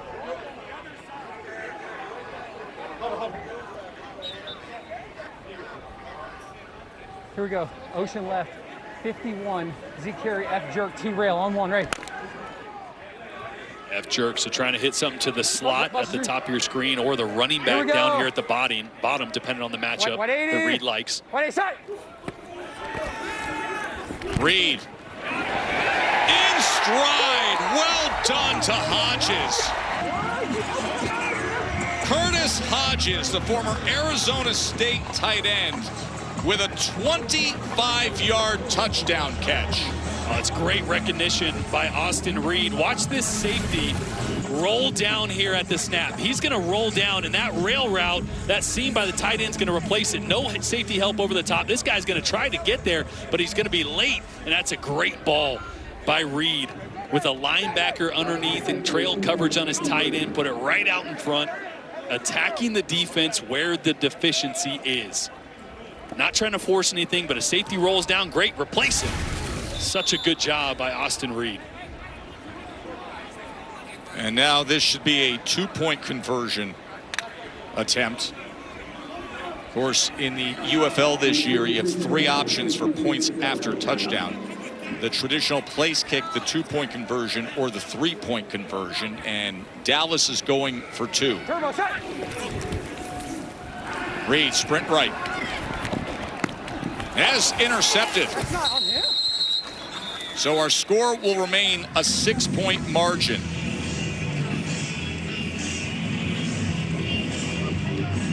The UFL will continue after these messages and a word from our ABC stations. Which again, everybody's starting to figure things out. Still a wide open UFL as you see the standings there. And today's game is critical here. Louisville can be right in the mix of that middle ground if they get to that 2-win plateau. They've been playing good football. They feel very good now about the quarterback room, the success of Chandler Rogers today, the addition of Mike DeLillo. But if Dallas wins today, there they are as one of the big 3 at the halfway point of this UFL regular season. Remember, top 4 teams make the postseason. Then on June 13th, right here on ABC, will be the United Bowl, the championship of this Pro Spring Football League in D.C. We'll remind you what is coming your way with Week 6. It'll kick off Thursday night. This Louisville team has the short turnaround as they host St. Louis. Then Friday night, you said Houston's playing better. Columbus needs a win. Houston's on the road at Columbus. Right here on ABC Saturday at noon, it'll be Dallas at DC. That's a big-time game before we wrap it up Sunday with Birmingham and Orlando. I think there might be some points scored when Dallas and DC face off. So just a 6-point margin now. Remember, Louisville jumped out 16-6 to start this game. Rogers to the outside, and he's able to connect near the 30-yard line to Black. You see Louisville using a little bit of tempo here. This is something that we thought Steve Logan would start to mix in a little bit as they make changes. Now that Chandler Rogers took over at quarterback. Much clock, right? Don't be afraid of red ball 6. Black Eddie! Black Eddie, hot! Easy, easy. Red ball 3, red ball 3, red ball 3, red ball 3. Here we go, Sabu. 2nd and 4. Rogers gets it to Robinson. Out of backfield, makes a move, picks up a block, and has a first down for Louisville. Well, it's a great job. Robinson's just going to take the swing and watch the initial move on the corner. I'm not sure, is it Harris out there? Stephen Jones, I think it was, that got put on skates. Let's go, rip. That's a 220-pound running back looking light on his feet. Woo! Jordan, 18 yards. Jordan, I don't know about you, but as a former quarterback, what Chandler Rogers is doing is so impressive. He's just collected. He changed the play before that last one. He's in full command. As he is right there, Brock, showing his stuff, driving the ball to the 40-yard line. Another first down. It goes to Lucky Jackson. Still 11. Still 5. 11. Over 5 buzz. Roy, 4. Pittsburgh Over Thunder. 5 Check buzz. 6. Remember, Sky run fits. Okay, you got Trey. Over 5 buzz. Trey far. We're good. 4 down. Set. Blue at the end. Blue at the end. Robinson, as he gets ahead down to the 36-yard line.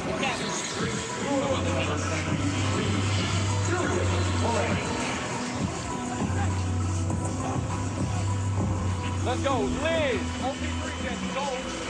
X already. Are we good with Ian the next play at back? So yes, James he's looks a tired. little tired. Yes. You hear them saying James looks a little tired. That's James Robinson, the running back they're talking about. Rogers. That was thrown short of the intended target, and Llewellyn was there defensively. He was trying to get his tight end, Zach Davidson. Let's go black check. Black check. Don't be afraid of a red ball. Black check. Don't be afraid of a dragon. You've heard a couple times that black check. That's that hard count on that third down usually. So defense has to be aware. We'll look for that, Sam, right here. Black Eddie! Black Eddie, hot! Hot! Easy. As Sam said. Here we go, salute! 3rd and 6, 4-man rush, in cut, and a first down for Louisville, and it's Tyler Hudson with the reception. Well, I think that's the second, third, and medium or so that Chandler Rogers has hit a slant in tight coverage. This time, really good job of putting that one low, allowing Hudson just to get it on his body. Already had the yardage he needed for a first down there. Excellent job of Hudson at the line of scrimmage. Dallas was playing a 2-man coverage, so inside leverage, really tough to run a slant, but he found a way to win.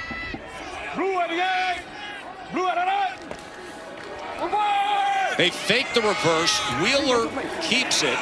And they're fairly sound defensively, but Wheeler made the most of it to gain yardage. That's one thing I hate. I know, Jordan, you and Brock, that reverse call, it was the quarterback that was saying reverse. It wasn't a reverse. You know, they want the defense to think it's a reverse, so smart play by the offense. It frustrates me as a defender. Savvy move by Chandler. Sam, you think it should be a penalty if the quarterback Now we're talking 5-yard penalty if the quarterback deception on the offense. Number 4. Deception. Penalty for deception. 90% of football is deception. Yeah. Another completion, and it's Lucky Jackson spinning his way inside the 10-yard line.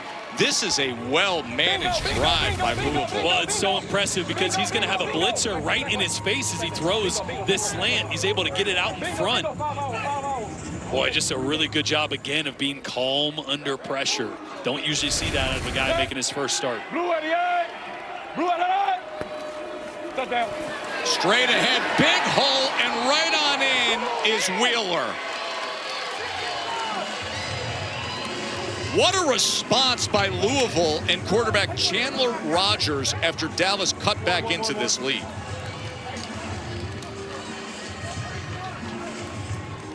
Well, Chandler Rogers just in complete control of this offense. That time he signaled touchdown before his running back even crossed the line of scrimmage. That is just a great drive from Louisville. Took some time off the clock. They were methodical. Chandler Rogers not looking like a guy making his first ever pro start.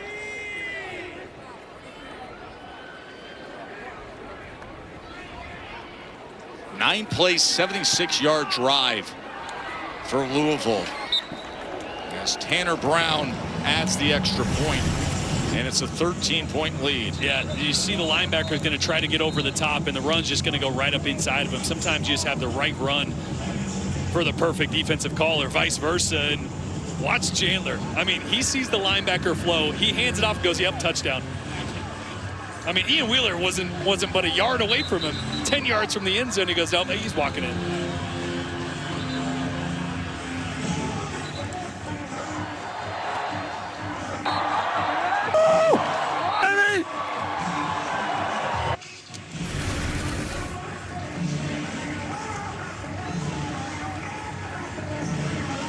They struggled all season long running the ball.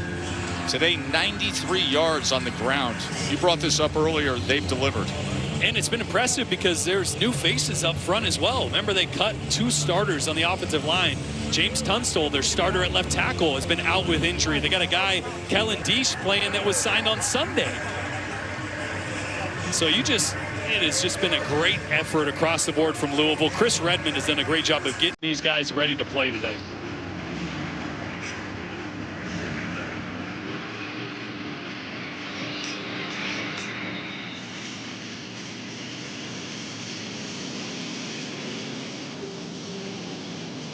(26-13), Louisville on top.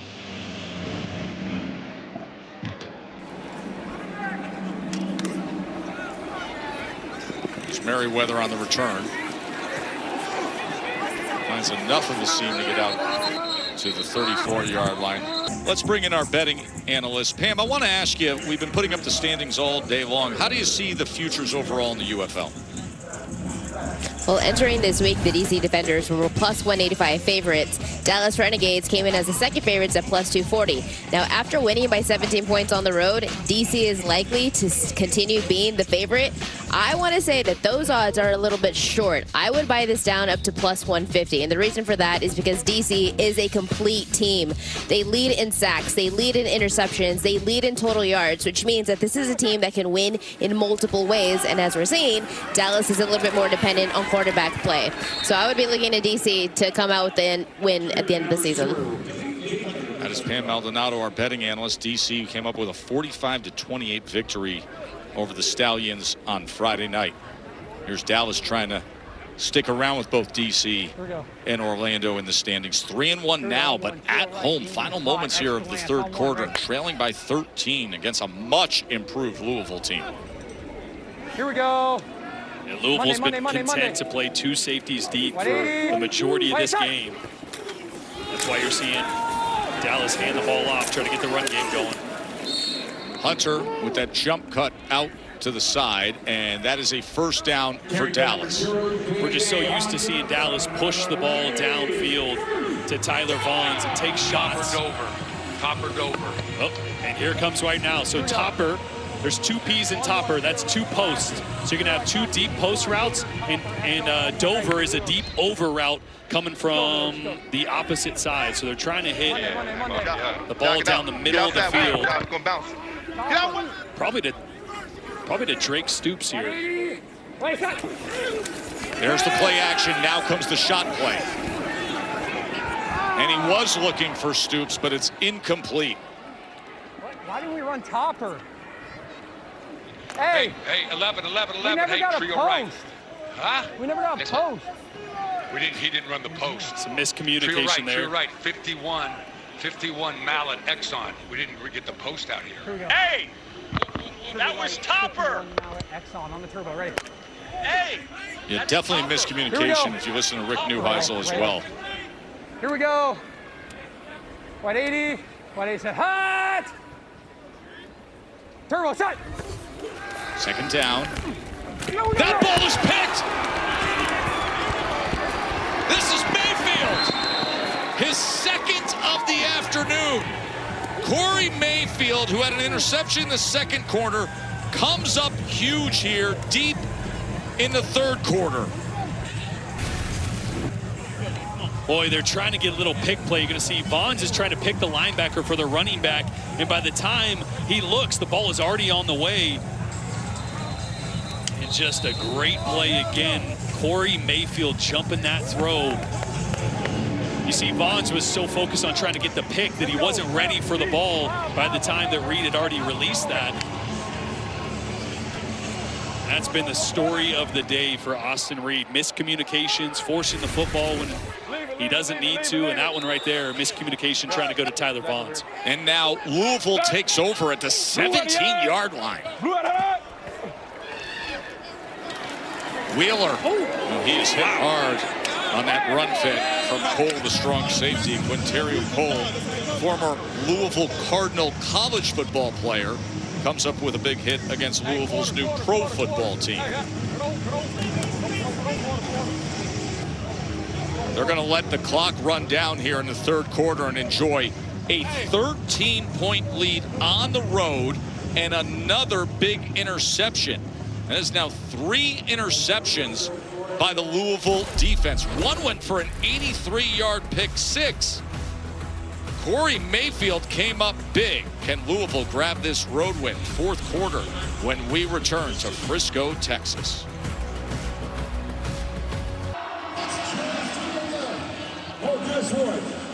Back here to start the fourth quarter in Frisco, Texas.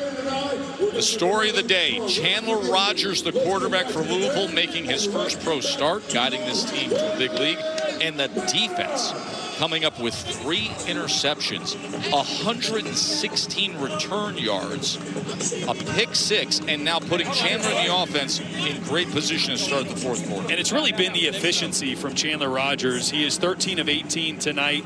today, Jason Bean was less than 50% on the season. Like, he just wasn't completing the football to give this offense the ability to keep moving the chains and sustain long drives.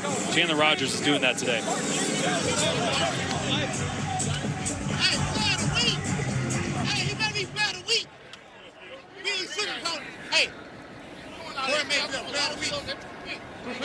Start of the fourth quarter. Wheeler lowers the shoulders, gets the ball to the 6-yard line. First down, y'all called it out too.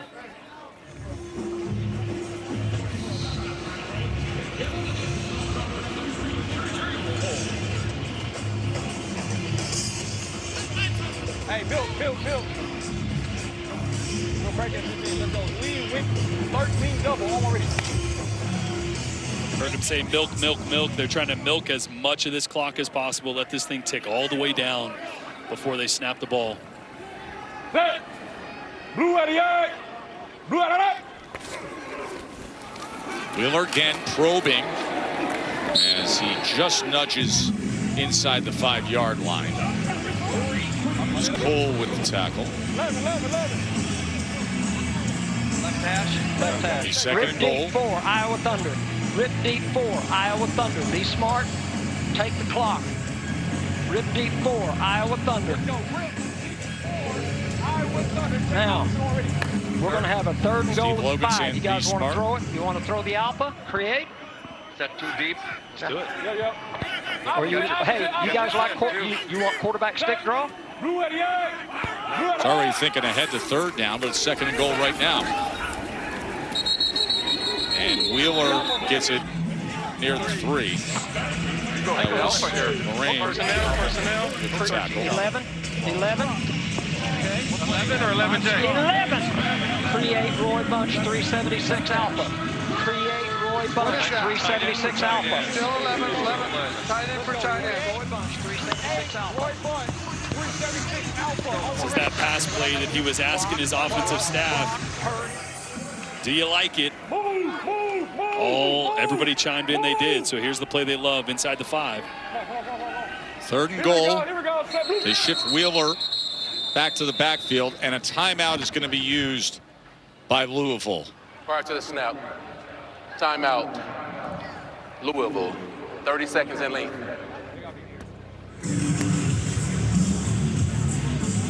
So the major shakeup before this week of work was quarterback Jason Bean being traded, Chandler Rogers stepping up. Meanwhile, on the other side, Austin Reed was really the star of the league early on this season, but Brock, 3 interceptions thrown today. That's right, Tess, and really the message was very simple after that third interception from head coach Rick Neuheisel to his quarterback. He said, listen, just because a route was open the previous series, you cannot predetermine and make that throw the following.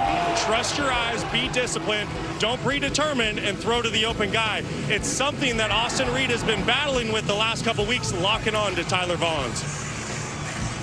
Both those last interceptions there, both trying to get Tyler Vaughns the football, still without a catch today. But now this is where the defense has to come up. If Louisville's able to punch this in and make this a 3-score game in the fourth quarter. Third and goal. Wheeler. And he gets in. Oh, and a flag is down right as he crosses the goal line. We will check on that. What's the result? Roll it on the field as a touchdown. I have a holding offense number 10. You go for the spot? This your spot? Is this a good spot? Okay. Doing the run, holding, offense number 10, 10-yard penalty, third down. That's going to be Tariq Black. He's at the point of attack right here, and watch his left hand just get outside the frame. Oh yeah, sorry, Prather. Hand gets outside the frame. It's exactly what Dallas needed there now. Third long for Louisville. So the penalty wipes out the touchdown, backs them up to a third and goal from the 12. And they're going to run it with Wheeler. And Wheeler's going to take it in from 12 yards out. heck of a day for Wheeler. His third rushing touchdown of the afternoon. Wow, watch J.D. Dorenzo, the left guard, who's struggled a lot today. Watch him pull up inside with a kick block right here. Kicks that linebacker out. Ian Wheeler gets right up in between, gets skinny in the hole. Wow, that is a statement to how the day has gone for Louisville on the ground. 120 rushing yards from a unit that was last in the UFL coming into today. Yes, they were dead last in the UFL in rushing yards per game at 45 rush yards per game. They didn't have a running back on roster with more than 19 rushing yards on the season, Tess. Challenge flag is thrown by Rick Neuheisel. 77, our defender was held terribly. Okay. Yes. You hear that, Dean? Our 77 was held terribly on the touchdown. His 77. Right at the point of attack. Okay, I've got it. I've got it. It's the center. It's the block by the center. I'm telling you, Coach. You're hearing the UFL Command Center, Dean Blandino. You're hearing the they're descriptive of Rick challenging that Neuheisel. the It says center terribly. held. It is at the point of attack, but right now he's good position. He's inside. There's a little bit of a turn, but I don't see a hook or a grab at this point. Again, it's got to be a material restriction. I'm going to go to another shot here. This is where we're looking right here. Again, no hook. I don't see a grab. He's reaching. He ends up going to the ground, but that's more because he's reaching for the running back. I'm going to go back to my end zone look here. My sky cam. One more time. Again, it's the block by the center. I don't have a hold here. James, after review, the ruling on the field of no holding stands. After review, the ruling of no holding on the field stands. Dallas will be charged the first time out of the half and will have no more challengers remaining for the rest of the game. The score is good. Goodness.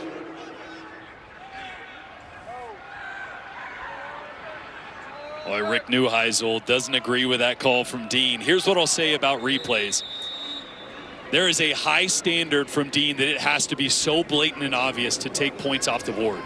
And he doesn't want to go in there and nitpick those challenges to flags that weren't called, right? To create penalties when maybe he could, maybe he didn't hold, maybe he did. So it's got to be blatant obvious for Dean to take points off the board. That one was really close, in my opinion. And you heard him work through the process there.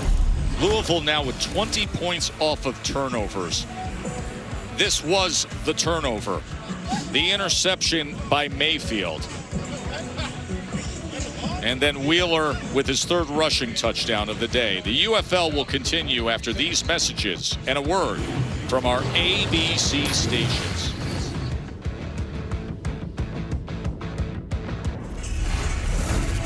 Jordan, let's look at the game flow brought to you by Progressive. Well, it's been a back and forth game. It started with this big turnover from Austin Reed.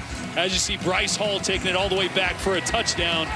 And the ground game for Louisville really started picking up. Ian Wheeler with the touchdown. Dallas then answers back with their first sustained drive of the day. Reed with another touchdown. He started to feel that Dallas was going to get back into this, and then the ground game answered from Louisville over and over. Ian Wheeler has been a bright spot on this Kings offense, punching in the last two touchdowns. Now the beat goes on for Louisville. It's been that kind of a day. Good crowd here in Dallas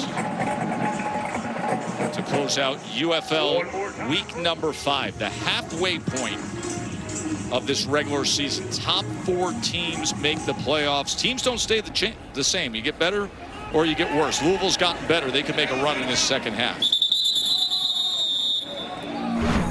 Massive congratulations to our Sam Acho in his induction into the Academic All-America Hall of Fame. New class of inductees announced this week. No one, I mean truly no one more deserving than Sam.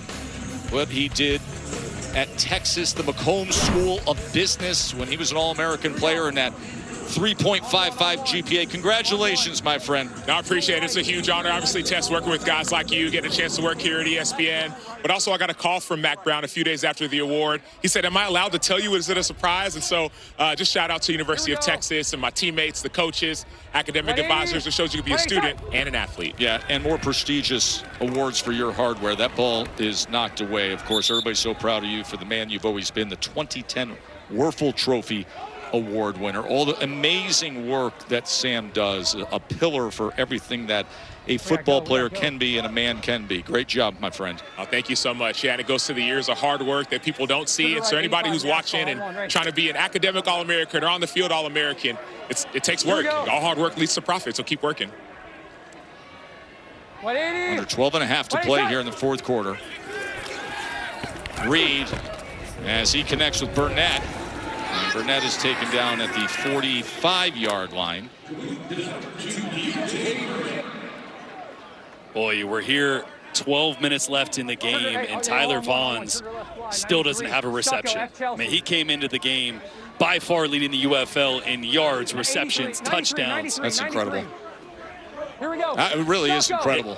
That's what I said. At some point, you just gotta throw him the ball wherever he is, or give him a reverse. Try to find a way to get your most talented player with the rock in his hands. Here's third down. That ball's intercepted again. All day long it's been happening. Greer. Pick six, Louisville again. Antonio Greer with the pick six.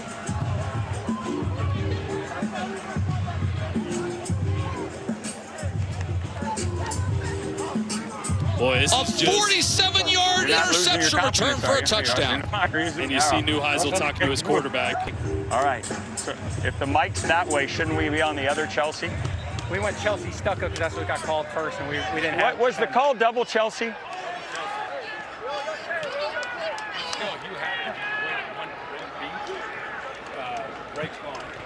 Every quarterback, every so often, is going to have this kind of a day. Yeah. And Austin Reed is having the most painful kind of day. 4 interceptions, 2 returned for touchdowns. And once again, you felt like he was just predetermining that he was going to have Drake Stoops in the void of the zone, and the linebacker was sitting right there. Drake is on a little bit of an option route to the right, and this linebacker just drops right to it, right? I mean, I think he's expecting Drake to push up and sit right there, but he's got to feel that linebacker and know Drake is going to break to the grass, which is the middle of the field. Replace that linebacker. Antonio Greer read it the whole way, was right position. And you know the deal. You know, Jordan, sometimes you just have to wait for that second window. And it really looks like if he just held it for another half a second, there was a huge play to be had. But Brock, Time to man up. All right, let's go down the score. All right? All right. You with me? Yes, sir. You're not losing your confidence, are you? Yes, sir. All right. Who picked that off? I love that from Rick Neuheisel, who's putting his arms on his quarterback's shoulders, trying to help him remain confident. But Brock, to that point, when you don't wait for the second window, that to me tells you you're predetermining. You're like, no matter what happens, oh, this is where I'm going with it, instead of feeling that or seeing the linebacker and waiting just a tick and realizing, okay, it's going to be a second window one to me. Another example of Austin just going, well, here's what I'm going to have pre-snap, and throwing it post-snap no matter what the defense does. A.J. Hunter on the return. You know, Dallas closed back into this thing, and then all of a sudden, the interceptions compounding, the Louisville offense doing their thing, but 2 pick sixes. And Reed came into this game with 11 touchdowns to just 2 interceptions. He's thrown 4 today. It is Green, travel, 51, shell, Exxon on the turbo, ready. Again, it's not the reason I'm a little dumbfounded by it. This is not who you see on tape at all. It's just very uncharacteristic. Just one of those days for Austin Reed. He's a dang good football player. High snap that he has to control. Just doesn't have his best stuff today.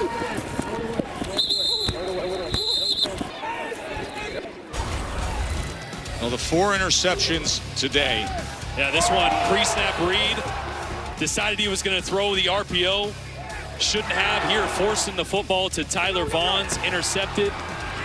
You see Mayfield stepped in front of that one, targeting Vaughn's again. And then Antonio Greer with another pick six. Day Hunter able to keep his balance after that initial surge and then fight for more yardage. I mean, think about the week that Louisville had. As there's a Antonio Greer down on the field. Just had the pick six. Maybe he's just tired. He's walking off the field now, so he'll be fine. But think about the week that Louisville had, and Chris Redmond, the job that he did. You trade your starting quarterback away. You cut a running back. Your starting running back, Benny Snell, no longer with the team. You cut two starting offensive linemen. And you show up today with a quarterback that's never started a professional football game, that hasn't really played football since 2023, and you're blowing the doors off a team that came into this game as one of the best in the UFL. Pretty unbelievable job by You look Chris the Redmond. best you've looked all year long. Yeah. You know, it's interesting. We talk to a lot of coaches, obviously, every week in prepping for these games, and they'll all say, hey, listen, on the front end of the season, you basically have 30 days to get ready. So then it's the first half of the regular season. It almost takes on the role of what would be, say, the NFL preseason or fall camp in college football. Yeah. And then then you reshuffle your roster. To a certain extent for Louisville, it's almost as if now it begins. Here you go. All right, They hold on to plateau and make a good run the second half. Oh, good ball to Curtis Hodges.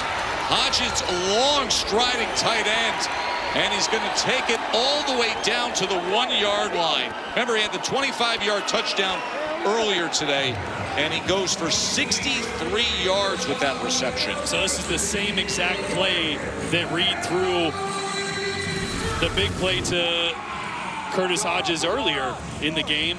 And again, let's check and make sure he didn't quite get a touchdown, but got all the way down to the 1 yard line. Knee goes down. Remember, side of the calf there puts him down as well. Here we go. Knee doesn't have to be all the way down if the side of that leg's down. That looked real close. Reed's going to punch it in. We'll see where they mark him. They're going to mark Reed just short. Oh, wow. By the way, that 63-yard reception by Hodges, that's only the second Dallas play over 20 yards today. I think the first one was to him, too. 25-yard touchdown. Yeah, on the touchdown. Same exact play. Pretty good day for Hodges. Yeah. He's like, man, I haven't got this much action in years. Cramping up a little bit. It's hot out there. Big tight end running up and down the field. Hot and humid.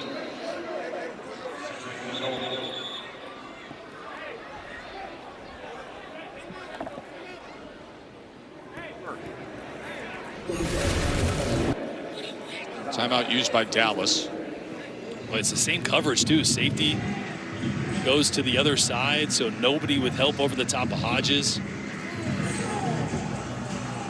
6'7", 255, a long strider, and he really did almost punch that one in. Well, I love Reed coming back to his tight end with a confident throw after yet another pick six. Hasn't been his day, but he's not flinching.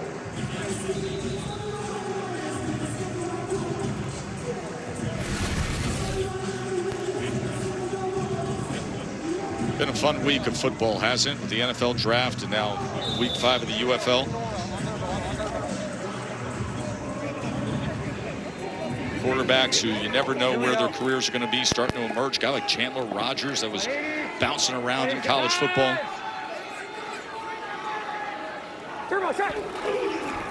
Here's the pitch out to Merriweather, and he is going to be tackled for a loss.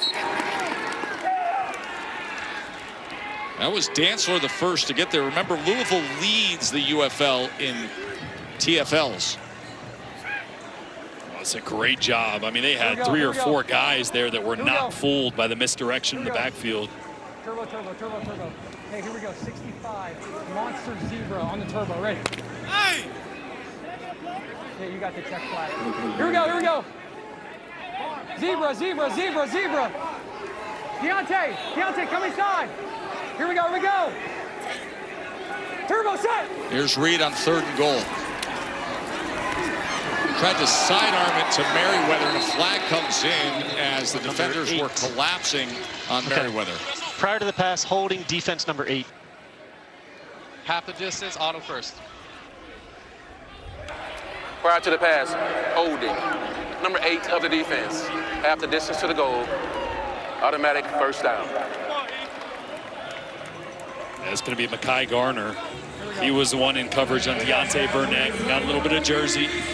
So bails Dallas out there.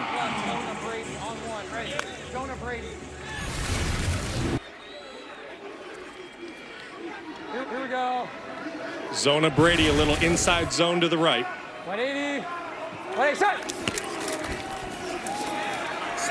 Diving ahead and reaching out is Merriweather for the touchdown. So they do cash in after the big long reception by Curtis Hodges. They may have a decision here, because if you go for 3 points, you make this an 18-point game. Remember, you can score 2 possessions. 2 possessions, right? Because you can score a touchdown and go for 3 points. So technically, you could get 9 points and 9 points and tie the game up. But I don't think they're going to go for 3 here. But to your point, really, if you do the math, they should be going for 3 because it gives you the opportunity to score 18 more points. Oh, they are. You have 9-point possessions. Yep, so they're going to go for 3 here from the 8-yard line. Good decision here. On the turbo, here we go. So remember, what's critical here is if you get the 3-point conversion, you can then possess the ball with a 4th and 12. You don't have to have an onside kick. You just convert a 4th and 12, get the ball back. You can have another 9-point conversion, another 9-point. You can string them together and never be without the football. Here we go. Zebra, zebra, zebra. Here we go. So a 3-point attempt from the 8-yard line. Here's the 3-point conversion attempt. Reed. It is intercepted, as if he needs to see more of that. That was DeAndre Prince with the pickoff on the conversion attempt, and a flag is down in the backfield. Personal foul. Defense number 18. Roughing the passer, using body weight to punish the passer into the ground. We'll retry that. Well, that's Jaheim Thomas. Just a mental mistake there. So tough to do as a guy that's, you're hitting the quarterback, and you got to tell your body, okay, I got to roll off to the side or not try to land on him too hard. Here's the penalty by Thomas. You see it. I'm not sure there's anything he could have done there. I didn't see him like drive the helmet back down or anything. So now the 3-point conversion attempt comes from the 4-yard line. A lot easier. The car wash. The car wash. Turbo set. For 3 here. Well, Hunter's got to make some magic if he's going to do that. And they converge on him at the 1-yard line, so it is denied.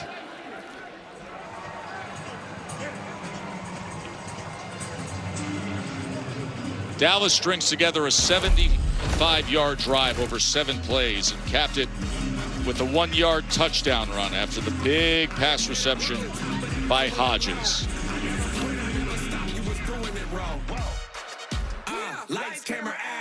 Want to remind you the NBA playoffs on ESPN continue Tuesday night at 7 Eastern. It'll be Jason Tatum and the Celtics hosting the Sixers. That is game 5. Then at 9:30, the Blazers taking on the Spurs. Both games also available on the ESPN app. So, the beauty of the UFL are rules that serve the fan and competition.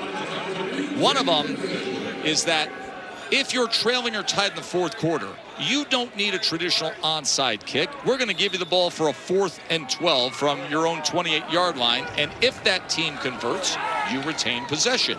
So Dallas trailing with a 4th and 12 to retain possession, and it's incomplete as Drake Stoops was the intended target, and the pressure was coming on Austin Reed. Yeah, I mean, this is not where you want to go with the football on 4th and 12, throwing it 5 yards, but protection, you're going to see everybody slide away from the defensive end, so he's going to come hot, and this is too early. Osterme's got to throw it too early because of the pressure from Cam Gill. See 46 there closing in, and you don't want to throw it short of the sticks either.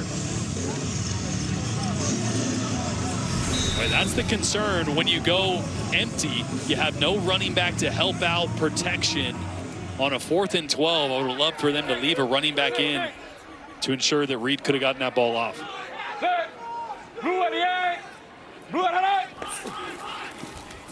James Robinson, I'm sure we'll get a big dose of him. A 4-minute offense for Louisville. Chandler Rogers, one of the real big stories of the day. Yeah, he's been so efficient. Did a great job of avoiding pressure a couple times today and using that athleticism to turn a bad play into a good play. And just the accuracy on these throws have been exceptional, and the timing. He has anticipated. He's managed. He hasn't forced anything. About as clean of a debut as you could ask from a guy making his first start. And if you're making your first pro start, isn't it nice to have a defense that comes up with 4 interceptions and 2 pick sixes? Just that nice cushion and safety net. And a run game that gets going. And a run game all of a sudden. Look at the run game. James Robinson maintaining his balance inside the 10-yard line. They came in averaging 45 rush yards per game, and today they've been explosive with the run game. 140 rush yards for Louisville. They didn't have a running back, and I said this earlier, but it deserves saying it again. They didn't have a running back that came into this game with more than 19 yards on the season, Tess. Their leading rusher was Jason Bean, who they traded, the quarterback. I mean, the running backs have been non-existent in this offense. So credit to James Robinson and Ian Wheeler. They've been fantastic today. This is 1st and goal as Robinson trips up near the 5-yard line. That clock will continue to run down. Louisville will be posting in for their 2nd win of the year. You also brought it up earlier of what happened to them to start the season with the tight game week 1 against Birmingham. Obviously, we know what happened in overtime. I mean, national news with what happened against Orlando in week 3, 29-27 with the penalty, controversial finish. This could be a team that could have been at the 4-win plateau. Yeah. Oh, yeah. They are much better than their 1-3 record shows, and they're showing it today. Wheeler on 2nd and goal as he's going to be corralled at the 2-yard line. That'll get us under 5 minutes to play. Power. 12. What do you want, Charlie? Run the power. Power. 12 or 11? 11. Right hash, right? 11. Yes. Roy, 4. Pittsburgh Thunder, check 5. Roy, 4. Pittsburgh Thunder, check 5. God, there's more to it than that run there, Charlie. Get your field goal ready. Pittsburgh Thunder, when you hear coach say run the power, you call the power. Easy. 5. Set. Blue at the end. Blue at head up. Wheeler powering his way right in. It is another touchdown for Ian Wheeler. He has 4 rushing touchdowns. Great effort at the end of this one. Great shot down the line to see Wheeler's gonna lunge as a 2nd effort here over the top of a couple defenders. And yeah, knee stayed up right on top of a Dallas defender. Helmet came off, but it's all right. Got the points. Boy, if you would have told me 2 hours ago that Louisville was going to put up 46, maybe 47 points, I would have thought it was going to be because Chandler Rogers threw for 300 yards. Not that the run game goes for 148. Yes. And Ian Wheeler has 4 touchdowns, you said? 4 rushing rushing touchdowns. Listen, not to make too much out of the way that the betting line goes, but Dallas was a 7.5-point favorite coming into this. Dallas was proven. Dallas had the star quarterback. Louisville had the new guy starting at quarterback. But boy, oh boy, Sam Acho, Chandler Rogers has to have the biggest smile on his face. Not too bad. He does have the biggest smile. What did you just say to me, Chandler? Not too bad, huh? Not too bad for a first start. There was a sense of confidence from your coaches, but also from yourself. We talked to you throughout the week, and you talked about the level of, hey, I know what this team needs. What did this team need? We just need somebody to be the leader, honestly. Not throwing shots or anything, but we just needed somebody to be like, hey, come follow me. And that's what I did, and I took off and ran with it. I mean, leading the meetings every day and just installing stuff. You see the result of it. We got 47 points, so that's the most we scored, and they got the run game going, so that's a plus. Ian Wheeler, 4 rushing touchdowns. Your defense, 2 pick sixes. But you're on the sideline encouraging and laughing with everybody. What does that piece of your game mean, that it's not just you and maybe other guys as well? Yeah, man, it's a brotherhood here. We all love each other. We all support each other. You know, we all here for the right reasons, and that's what Coach Redmond's talked about. Just, hey, we want to be the right people here, and we have the right people here to take over and win this league. Well, thank you so much, Chandler. What a great job on your first start. All right, thank you.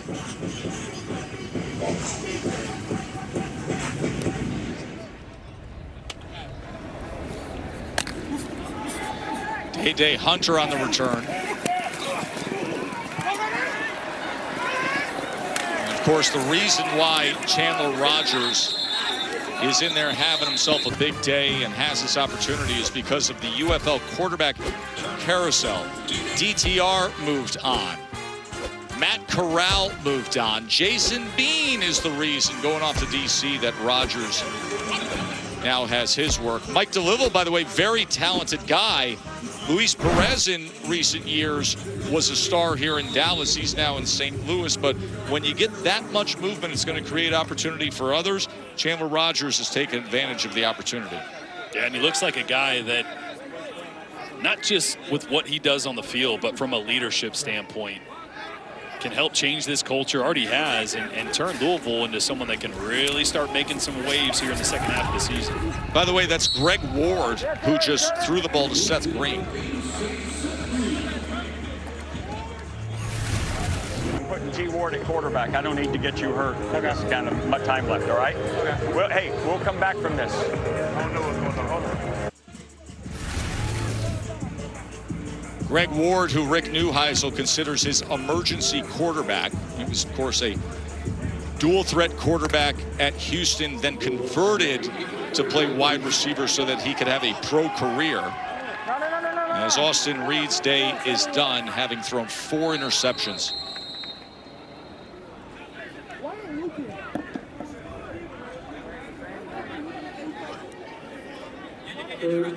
Where's number 84 now? But remember, he was a quarterback for the Houston Cougars before he then transitioned to play wide receiver and was with the Philadelphia Eagles. Yeah, 40 games with the Eagles over a 3-year span, was 27-5 as a starter at quarterback at Houston. Definitely a versatile weapon, and I just love the way that Coach Neuheisel has communicated with Austin Reed all day, right? I mean, he has been level-headed.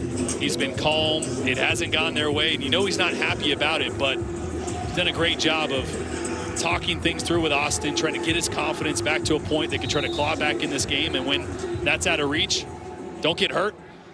It's a long season. We need you. We're going to let Greg get out there and run around a little bit. Greg Ward, who when he was the quarterback for the Houston Cougars, came up with some big wins. And that ball was nearly intercepted by Greer. Remember, Oklahoma was a top 10 win. Louisville was a top 10 win. Guided Houston as the starting quarterback to the Peach Bowl win over Florida State. You know, which brings up another conversation I want to have with you of guys who are college quarterbacks and then what happens to them when you have to go to the pro ranks. Because Diego Pavia, the Vanderbilt quarterback, there were few stars bigger than Diego Pavia in terms of attention grabbing in college football. Between his size and other aspects, he went undrafted this weekend. And to this point, I haven't heard that he is signed as an undrafted free agent. He could sign in the UFL tomorrow, Jordan. Greg Ward scrambling, and he gets it complete to Drake Stoops. What do you think should be the future of Diego Pavia? I think the UFL would be a great option for him because he's a guy that ran a little bit of a unique system at Vanderbilt that was tailored to his skill set. It's not really a pro-style system by any stretch of the imagination, so he needs more rep and tape to show that he can run something that's more similar to what a pro-style system would be like in the NFL. And so, being told that he did accept an invitation to the rookie minicamp camp with the Ravens. But, you know, we talk all the time about guys like that fitting into a league like this, of, you know, getting your reps, being in a pro atmosphere, being able to play rather than just a quick cup of coffee maybe in a minicamp and hardly anything beyond that. Yeah, there's no doubt that scouts watched him at Vanderbilt and go, man, he is dynamic. But they also go, man, that's not an offense that resembles anything that happens in the NFL. So that he needs, for him to have another option, tape in a system that projects to the NFL, as a lot of guys in college do, and that's what's great about this league. Either that or we'll get him cutting promos in WWE. Yeah, oh, there you go. He could do that. He's got a character in him, doesn't he? 2-minute warning arriving here in Frisco.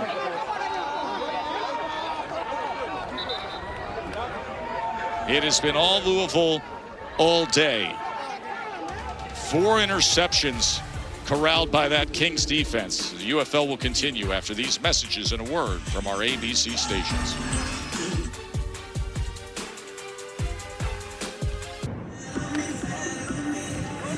Great night ahead with the Stanley Cup playoffs continuing tonight on ESPN. Game 4, Lightning and the Habs. That'll be at 7 Eastern. And then Game 4 between the Oilers and the Ducks. You know, our producer is a crazy diehard Buffalo Sabres fan. Of course, they lead the series against Boston 3-1, so that's been pinging in our ear this afternoon as you look at the Stanley Cup playoffs. Yeah, Bills Sabres 3-1. Let's go. That's Billy the Bandit right there. Meanwhile, sitting next to a diehard Bruins fan, Chuck the director. Final couple minutes here in Frisco. Tyler Vaughn's, boy, we just didn't say Tyler Vaughn's name enough today. That's his first reception of the game. Leads the UFL in total yards, receptions, and receiving touchdowns coming into the day, and that is his first reception. Last couple weeks, they did a really good job of really double covering him. Columbus did in back-to-back games, slowed him down, but today, it's been the zone coverage. Help over the top. Just they haven't been willing just to give him the easy throw at the line of scrimmage. It's Greg Ward getting it to Seth Green. If you're saying, what in the world is going on at quarterback with Dallas right now? Well, listen, it's a blowout of a game. Austin Reed threw 4 interceptions. So one of their star receivers, Greg Ward, who, as you remember, had been a great college quarterback at Houston, is getting some reps at quarterback. He's keeping the gloves on, too, to throw. Don't want to change it up now. You know, you're 3.5 quarters as a receiver. Might as well keep the gloves on.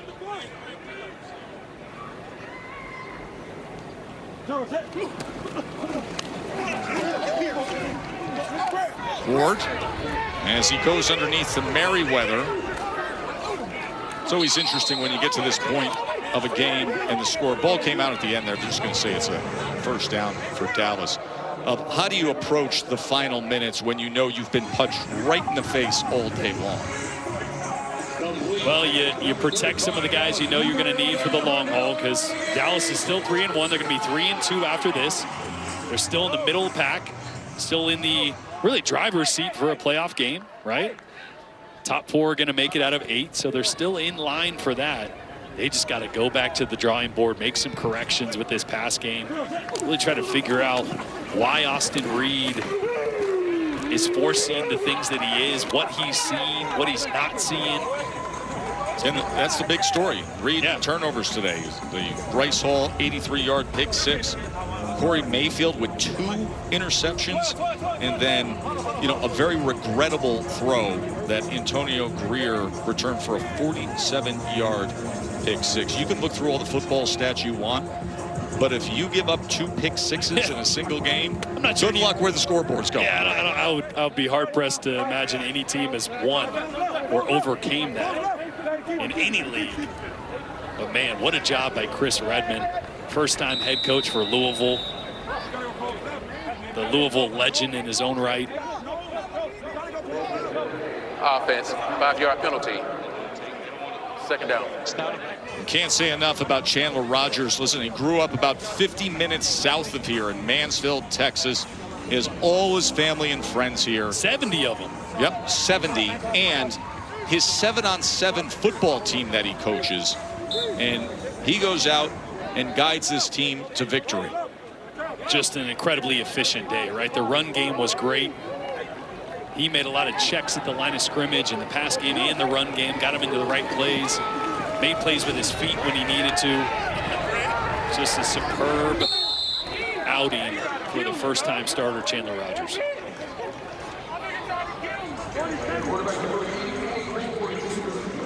Going to be interesting to see what this second half of the UFL season looks like. This game concludes week 5, and then you get this stretch run after so many trades with the quarterbacks. Rodgers, one of the quarterbacks we'll be watching down the stretch of this season. Can Dallas bounce back? And to the end zone. How about an oh by the way touchdown with Emmanuel Butler?